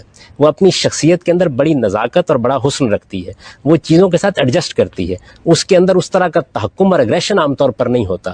وہ جب کوئی معاملہ کرتی ہے تو بہت سے معاملات میں مردوں کو کنٹرول کرنا اور ان کے اوپر ایک چیز کو حجت کی حد تک پورا کر دینا، اس میں اس کو بہت سے مسائل درپیش ہو سکتے ہیں. تو کسی کو ذمہ داری دیتے وقت تو دیکھا جاتا ہے کہ اس کی خلقی صلاحیتیں کیا ہیں. یہ ممکن ہے کہ ایک آدمی بہت اچھا شاعر ہو لیکن حکومت چلانے کی صلاحیت نہ رکھتا ہو. سربراہ کا جہاں پر ذکر آتا ہے، ایک ادارے کا ہر سربراہ ہوتا ہے سب کو معلوم ہے، لیکن اچھا سربراہ وہ ہے جو سب کو ساتھ لے کے چلتا ہے. اگر خاندان کا سربراہ مرد ہے تو سب کو ساتھ کیوں نہیں لے کے چلتا، ڈومینیٹ کیوں کرنے کی کوشش کرتا ہے؟ اس کی وجہ یہ ہے کہ خاندان کے سربراہ کی اچھی تربیت نہیں ہوئی. جس طرح ہمارے ہاں جو سیاستدان ہیں وہ قوم کو ساتھ لے کے نہیں چلتے، وہ مشورے سے کام نہیں لیتے، وہ اپنی پارٹیوں میں جمہوریت نہیں آنے دیتے. نکاح جو ہے وہ ایک ایگریمنٹ ہے دو لوگوں کے درمیان جو ان کو ایک رشتے میں باندھتا ہے. ایگریمنٹ میں دونوں کی ڈیوٹیز اور جو رائٹس ہیں وہ ڈٹرمن ہوتے ہیں اور دونوں ایک لیول پہ آ کے وہ ڈاکومنٹ سائن کرتے ہیں. تو اس ڈاکومنٹ میں یا اس ایگریمنٹ میں ہم یہ کیوں ایڈ نہیں کر سکتے کہ ایک عورت بھی طلاق دے سکتی ہے؟ کیونکہ عورت کو جب خلا کے لیے عدالتوں کے دھکے کھانے پڑتے ہیں، اس کو باتیں سننی پڑتی ہیں، پھر بھی وہ سم ٹائمز وہ اس کو نہیں مطلب ایکوائر کر پاتی، تو عورت کیوں اس میں یہ چیز ایڈ کیوں نہیں کر سکتے کہ وہ بھی طلاق دے سکتی ہے؟ دیکھیے جی، بات یہ ہے کہ مرد کے طلاق دینے کا پروسیجر قرآن نے خود بیان کر دی ہے. عورتیں طلاق کا مطالبہ کریں تو ان کو طلاق کیسے حاصل ہو جانی چاہیے، اس کے لیے ہماری اسٹیٹ کو قانون بنانا چاہیے. میں نے تو اس کے لیے تجویز کیا تھا کہ اس کے لیے یہ قانون بنایا جا سکتا ہے کہ اگر کوئی خاتون طلاق کا مطالبہ کرتی ہے تحریری طور پر تو 90 دن تک اگر شوہر طلاق نہیں دیتا تو آپ سے آپ طلاق واقع ہو جائے. اس میں اسلام کو کوئی اعتراض نہیں ہے. اسکالر ہیں ڈاکٹر ذاکر نائک، وہ یہ کہتے ہیں کہ اس میں یہ شک ہو سکتی ہے. میں نے بھی عرض کیا، یعنی یہ چیز ہو سکتی ہے کہ آپ اس میں یہ بیان کر دیں کہ جس وقت عورت نے اپنے شوہر سے طلاق کا مطالبہ کیا ہے، مطالبہ کرنا چاہیے اس کو، یعنی حفظ مراتب کا تقاضا بھی یہی ہے اور شوہر کی ذمہ داریوں کا تقاضا بھی یہی ہے کہ اس کو مطالبہ کرنا چاہیے. وہ تحریری طور پر مطالبہ کرے، مطالبہ کرنے کے بعد ایک مہلت مقرر کرنی چاہیے جس میں گھر کو بچانے کی کوئی صحیح ہو سکتی ہے تو ہو جائے، خاندان کے لوگ کو کردار ادا کر سکتے ہیں کر لیں. 90 دن تک اگر شوہر طلاق نہیں دیتا اس کے مطالبے کے نتیجے میں تو آپ سے آپ طلاق واقع ہو جائے. اس کو قانون بنایا جا سکتا ہے، اس پر اسلام کو اعتراض نہیں ہوگا. دے کیوں نہیں سکتی؟ دینے کے بعد تو کچھ ذمہ داری ہے نا جو اس کو اوپر عائد ہو جائیں گی. بات یہ ہے کہ شوہر طلاق دیتا ہے تو اس پہ نان و نفقے کی ذمہ داری آتی ہے، بچوں کی پرورش کے بارے میں اس کو اخراجات فراہم کرنے ہیں، یہ فیصلے اس نے کرنے ہیں. خاتون پر تو کوئی ذمہ داری نہیں ہے. آپ جس وقت برابر کے حقوق دیں گے، پہلے یہ بات سمجھ لیجئے کہ جس وقت آپ برابر کے حقوق دیں گے کسی بھی معاملے میں تو برابر کی ذمہ داری ڈالنی پڑے گی. یعنی پھر اس کے بعد نان و نفقے کا مطالبہ عورت کو نہیں کرنا چاہیے، بچوں کی ذمہ داری شوہر کے اوپر نہیں ہونی چاہیے. پھر تو یہی قانون بنایا جا سکتا ہے، اسی ڈاکومنٹ میں بھی ہو سکتا ہے. آپ نکاح کے ڈاکومنٹ کے اوپر یہ تحریر لکھ سکتے ہیں کہ یہ نکاح اس شرط کے ساتھ ہوا ہے کہ اگر کسی موقع کے اوپر بیوی طلاق کا مطالبہ کرے گی اور شوہر 90 دن میں طلاق نہیں دے گا، کوئی بھی مدت ہو سکتی ہے، اس کے بعد آپ سے آپ طلاق واقع ہو جائے گی. یہ ہو سکتا ہے، لیکن مہلت دینی پڑے گی اور مطالبہ اس کو کرنا چاہیے تاکہ اس کے دوران میں نان نفقے کے بعد کے اخراجات کے، بچوں کی پرورش کے مسائل کو حل کیا جا سکے. یہ شوہر کو بھی حق نہیں دیا گیا کہ وہ بیٹھا بیٹھا طلاق دے دے، اس کو بھی کہا گیا کہ وہ طلاق دے گا. اس کے بعد ایک مدت مقرر کی گئی، ایک پورا پروسیجر ہے جس کے اندر سے اس کو بھی گزرنا ہے تاکہ معاملات کو سنبھالا جا سکے. گھر کو آپ اس سطح پر کیوں لانا چاہتی ہیں کہ جس کے بعد یہ روز ٹوٹنا شروع ہو جائے؟ اس کو بچا کے رکھنے کی کوشش کرنی چاہیے. تو شوہر کو طلاق دینے کا حق دیا گیا لیکن ایک پورے پروسیجر سے گزر کر. اسی طرح عورت کو مطالبہ طلاق کا حق دیا گیا، اس کے لیے بھی ایک پروسیجر ادا کرنا چاہیے. میں ایک ڈفرینٹ ٹاپک پہ بات کرنا چاہ رہی ہوں، حج کے ٹاپک سے ریلیٹڈ. اگر ایک مرد انڈیپینڈنٹ ہے وہ اکیلا حج پہ جا سکتا ہے، لیکن اگر ایک عورت ایون اگر وہ انڈیپینڈنٹ ہے اس کے ساتھ ایک محرم کا ہونا ضروری ہے. تو اگر میں جاننا چاہ رہی ہوں کوئی اویلیبل نہیں ہے یا اگر ہے بھی لیکن میں اپنے آپ کو خود سپورٹ کرنا چاہ رہی ہوں تو اس سلسلے میں آپ یہ پابندی شریعت نہیں لگائی. یہ تو پابندی دیکھیے کہاں سے لگی. رسالت میں آپ صلی اللہ علیہ وسلم نے ایک اخلاقی نصیحت فرمائی اپنے زمانے کے حالات کے لحاظ سے کہ کوئی عورت اگر 3-4 دن کے سفر پر جاتی ہے تو اپنے کسی محرم عزیز کو لے لے. اس زمانے کے سفر قافلوں میں ہوتے تھے، عورتوں کو تنہا جانا پڑتا تھا اور اس میں بڑے خطرے ہوتے تھے اس بات کے کہ اس کی عزت پر کوئی حرف نہ آ جائے. یہ ہدایت عام سفروں کے بارے میں کی گئی تھی. یہاں عام سفروں میں کوئی پوچھتا ہی نہیں ہے، سفر کی نوعیت تبدیل ہو گئی. آپ اطمینان کے ساتھ جہاز میں کسی خاتون کو بٹھا سکتے ہیں لیکن اس قانون کو حج سے متعلق کر دیا گیا ہے. مجھے تو بعض اوقات حیرت ہوتی ہے کہ ساری دنیا میں ایک ایئر ہوسٹس سفر کرتی رہتی ہے، حج پر جانے کے لیے اس کو محرم تلاش کرنا پڑتا ہے. تو یہ قانون جو ہے یہ اس کا کوئی تعلق شریعت سے نہیں ہے. یہ ایک بات کو بالکل اس کی جگہ سے ہٹا کے اس کو مس انٹرپریٹ کر دیا گیا ہے. ایسا بھی یعنی آج کل عورتیں اکیلی حج پر جا سکتی ہیں؟ بات یہ کہ آج کل کے زمانے میں سفر اتنے محفوظ ہو گئے ہیں، قافلوں میں لوگ سفر کرتے ہیں، ایک گروپ بن جاتا ہے، اس کے اندر لوگ جاتے ہیں، اس طرح کا کوئی خطرہ فتنے کا باقی نہیں رہ گیا. اس میں اس طرح کی پابندیاں لگانے کی کیا ضرورت ہے؟ قدیم زمانے کے سفر اور تھے، اس کے مسائل اور تھے، اس کے نتائج اور تھے. آپ خود سوچیں کہ ایک خاتون قدیم زمانے میں 6 دن تک شب و روز سفر کر کے مدینے سے مکے پہنچتی تھی. اس کے دوران میں اگر وہ کوئی محرم عزیز اس کے ساتھ نہیں ہے، واپس آتی ہے اور شوہر صاحب اس کے اوپر کوئی تہمت لگا دیتے ہیں، تو آپ اس کو بچانے کے لیے جائیں گے؟ ایک خاص موقع اور محل میں وہ بات کہی گئی تھی، آج کل کے زمانے میں اس کی ضرورت ہی نہیں۔ آپ ذرا ورکنگ وومن کے کردار کے اوپر اسلام کی روشنی میں ہمیں بتائیں گے کہ ان کے کیا حقوق ہیں، کیا ذمہ داریاں وہ اس سوسائٹی میں اویل کر سکتی ہیں، کیا حقوق ان کے پاس ہیں as a working woman family unit create کرنے کے بعد؟ اس کے لیے تو اسلام سے کچھ پوچھنے کی ضرورت ہی نہیں ہے، ہماری عقل عام یہ کہتی ہے کہ ان کو عزت ملنی چاہیے، احترام ملنا چاہیے، کام کرنے کے مواقع ملنے چاہیے، اپنی صلاحیتوں کے لحاظ سے کام کرنے کو انکریجمنٹ اور حوصلہ افزائی ملنی چاہیے، یہ ساری چیزیں بالکل واضح ہیں۔ لیکن اتنی بات ان کی خدمت میں ضرور عرض کرنی چاہیے کہ گھر ان کی اصل ذمہ داری ہے اور اس کو وہ کسی حال میں فراموش نہ کریں، کیونکہ قدرت نے ان کے اوپر بچے کی پیدائش کی ذمہ داری ڈالی ہے اور ماں کی حیثیت سے اس کی پرورش کی ذمہ داری ڈالی ہے۔ اس ذمہ داری کو اگر وہ فراموش کریں گی تو اس سے ایک بہت بڑا نقصان ہو جائے گا اور وہ خاندان کے نظم کا افتراق ہے، اس کو قائم رکھیں، اس کے ساتھ جو کرنا چاہیں۔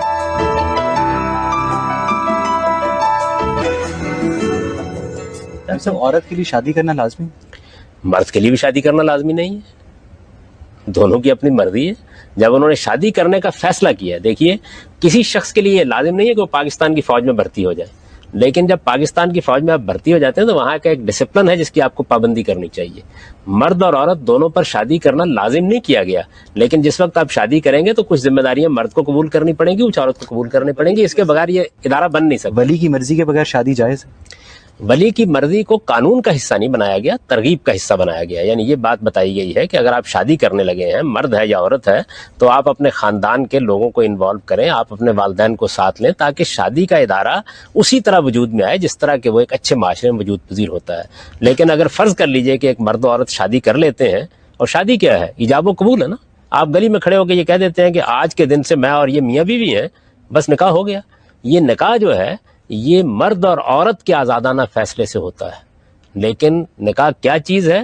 ایک عورت کا ایک شخص کو اپنا شوہر ماننا، نہ کہ اپنے لیے محض ایک دوست تلاش یعنی کرنا۔ ولی کو ترغیب دینے کا حق حاصل ہے، حکم دینے کا حق حاصل نہیں؟ ظاہر بات ہے جی، آپ کے والدین ہیں، وہ آپ کو سمجھاتے ہیں، آپ کو نشب و فراز بتاتے ہیں، آپ کو اپنے تجربات سے آگاہ کرتے ہیں، اور بعض موقعوں کے اوپر ظاہر ہے کہ تنبیہ تادیب بھی کرتے ہیں، یہ تو ایک فطری چیز ہے۔ لیکن یہ کہ حق کس کو حاصل ہے؟ شادی کا آخری فیصلہ مرد اور عورت کو کرنا ہوتا ہے۔ آپ پوچھیں۔ کہ آپ نے جو 4 پوسٹولیٹس بتائے ہیں، ان میں سے جب ہم دیکھتے ہیں کہ حضور پاک صلی اللہ علیہ وسلم جب معراج شریف پہ گئے تھے تو وہ کہتے ہیں کہ دوزخ میں عورتوں کی زیادہ تعداد تھی، وہ اس وجہ سے مینلی کہ پردہ جو نہیں کرتی ہیں۔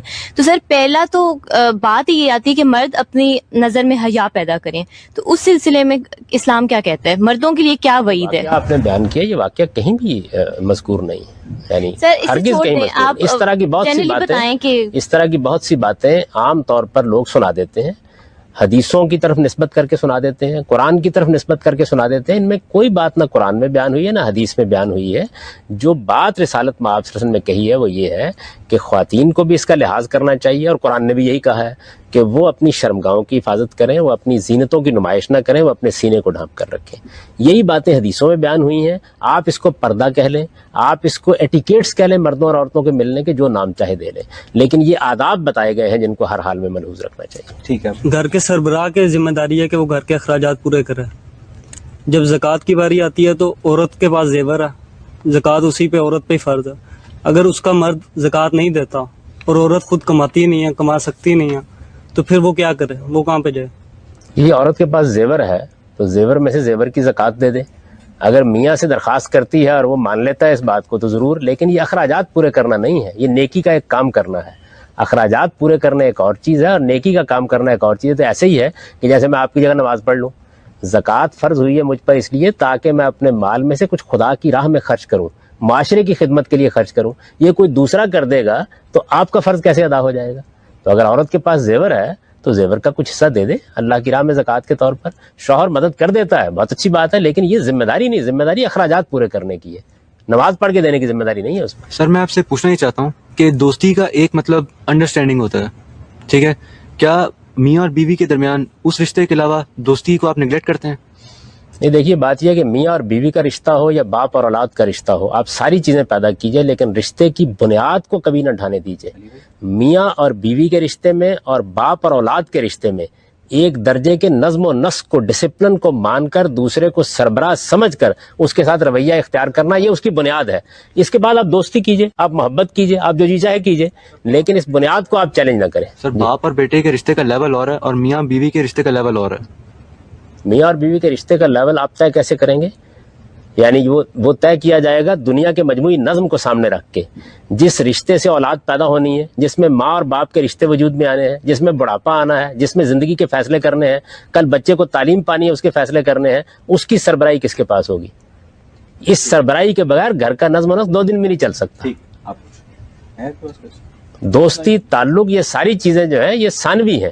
پہلی چیز یہ ہے کہ آپ نے ایک قانونی رشتہ قائم کیا ہے، اس کی ذمہ داریوں کو سمجھیے، اس کے حقوق کو سمجھیے. I have a question. آپ نے پہلے جب کہا کہ فائنینشیل اور جو پرورش ہے بچوں کی وہ آپ نے کہا فادر کو دی جاتی ہے اور اس طرح مدر کے ان میں ذرا سا ڈفرینس آ جاتا ہے. تو even if woman working wife ہے اور دونوں ہسبینڈ وائف ساتھ ہی گھر آ رہے ہیں، مطلب ایک ہی ٹائم پہ آ رہے ہیں، دونوں اتنے ہی تھکے ہیں، تو کیا اس میں عورتوں کی پرورش میں وہ ذرا سی کوئی لیوے نہیں ہونی چاہیے کہ ان میں ذرا سی کوئی گھر کی جو رسپانسبلٹی، کوئی لینینٹ لاز نہیں اس میں؟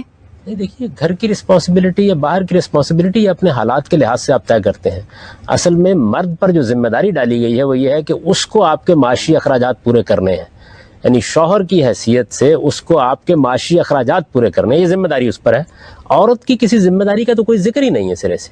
اس کو آپ کے معاشرے پر چھوڑ دیا گیا ہے، آپ کے حالات پر چھوڑ دیا گیا ہے. باہمی طور پر آپ کیا طے کرتے ہیں، مرد کیا ذمہ داری ادا کریں گے، عورتیں کیا کریں گے، مردوں کی ذمہ داری بتا دی گئی ہے کہ ان کو آپ کے معاشی اخراجات ہر حال میں پورے کرنے ہیں. ٹھیک، آپ پوچھیں.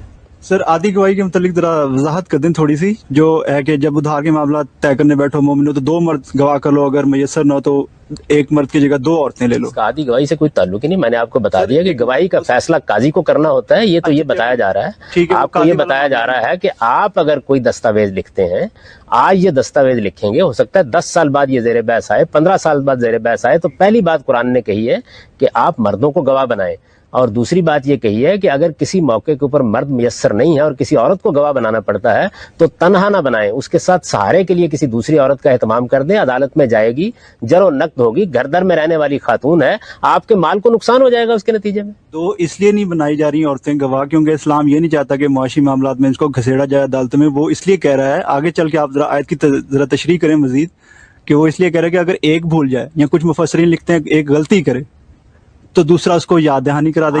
مال کی حفاظت کے لیے آپ کو کہا جا رہا ہے کہ ایک گھر میں کام کرنے والی خاتون ہے، اس کی وجہ بتائی جاتی ہے کیونکہ اس کی اجازت دے دیجیے اگر میں بات کا جواب دے دوں. آپ کی بات واضح ہو گئی. ایک خاتون ہے، گھر در میں رہتی ہے، گھر در کے کام کرتی ہے، اس کو اچانک اٹھا کر آپ گواہی دینے کے لیے عدالت میں پیش کر دیتے ہیں. اس موقع کے اوپر اس کا شدید اندیشہ ہے کہ اس ماحول کے اندر ایسی گھبراہٹ میں مبتلا ہو جائے کہ بات درست طریقے سے بیان نہ کر دیے. اس کے لیے ایک سہارے کا بندوبست کر دیا گیا ہے، اور یہ آپ کو ایک مشورہ دیا گیا ہے. اس کا کوئی قانون سے تعلق نہیں، اس کا کوئی عدالت سے تعلق نہیں، نہ اس کی بنیاد پر کوئی لا آف ایویڈنس بنانے کی ضرورت ہے. مجھے کہا گیا ہے کہ باہر نکل رہے ہو سردی میں تو اپنا کوٹ اپنے کندھوں پر ڈال لو. آپ نہیں ڈالنا چاہتے، بڑی اچھی بات ہے، جائیے اور اس کے نتائج بھگت لیجیے. اس کے بعد قرآن مجید نے یہ کہا ہے کہ یہ گواہی کو قائم رکھنے کے لیے اور آپ کے مال کو بچانے کے لیے اللہ تعالیٰ نے ایک تدبیر بتا دی. بس اس سے زیادہ کچھ نہیں چاہیے. میم صاحب، آپ نے اپنی تحریروں میں لکھا ہے کہ زمانہ قدیم سے لے کر آج تک جو تمام انسانی معاشرے ہیں وہ عورت کی عصمت پر اصرار کرتے آئے ہیں، مگر میم صاحب فریزر، باخوفن اور دیگر جو ماہرین عمرانیات ہیں ان کی جو بابلی تہذیب پر تحقیق ہے وہ یہ بات ثابت کرتی ہے کہ اس زمانے میں بابل کی خواتین کو شادی سے قبل ایک اجنبی سے بھلے ایک رات کا تعلق قائم کرنا پڑتا تھا اور ان کے ضمیر پر کوئی اثر نہیں پڑتا تھا. تو آپ کیا کہیں گے؟ انسان کی فطرت توحید ہے، دنیا میں شرک بھی پیدا ہو جاتا ہے. انسان کی فطرت خیر ہے، دنیا کے اندر لوگ شر بھی پیدا کر لیتے ہیں. انسان کی فطرت یہ چاہتی ہے کہ کوئی اس کو کم تول کر نہ دے، لیکن ہر بازار میں کم تولا جاتا ہے. تو اسی طریقے سے انسان کی فطرت یہی ہے کہ گھر کا ادارہ قائم ہو تو وفاداری کی بنیاد پر قائم ہو. وفاداری کی بنیاد پر قائم ہوگا تو آپ کو بدکاری پر پابندی لگانی پڑے گی اور بدکاری کی مذمت بھی کرنا پڑے گی. اگر فرض کیجئے کسی معاشرے میں اس سے انحراف ہو جاتا ہے تو اس سے انسانی فطرت مسخ نہیں ہو جاتی. آج بھی آپ انسانوں کا مطالعہ کر کے دیکھیں، انسان آج بھی وفاداری کی قدر و قیمت کو سمجھتا ہے اور یہ جانتا ہے کہ میاں اور بیوی کا وفادارانہ تعلق ہے جس پر گھر قائم ہوتا ہے. صاحب یہاں پہ ہم آج کی گفتگو کو ختم کریں گے.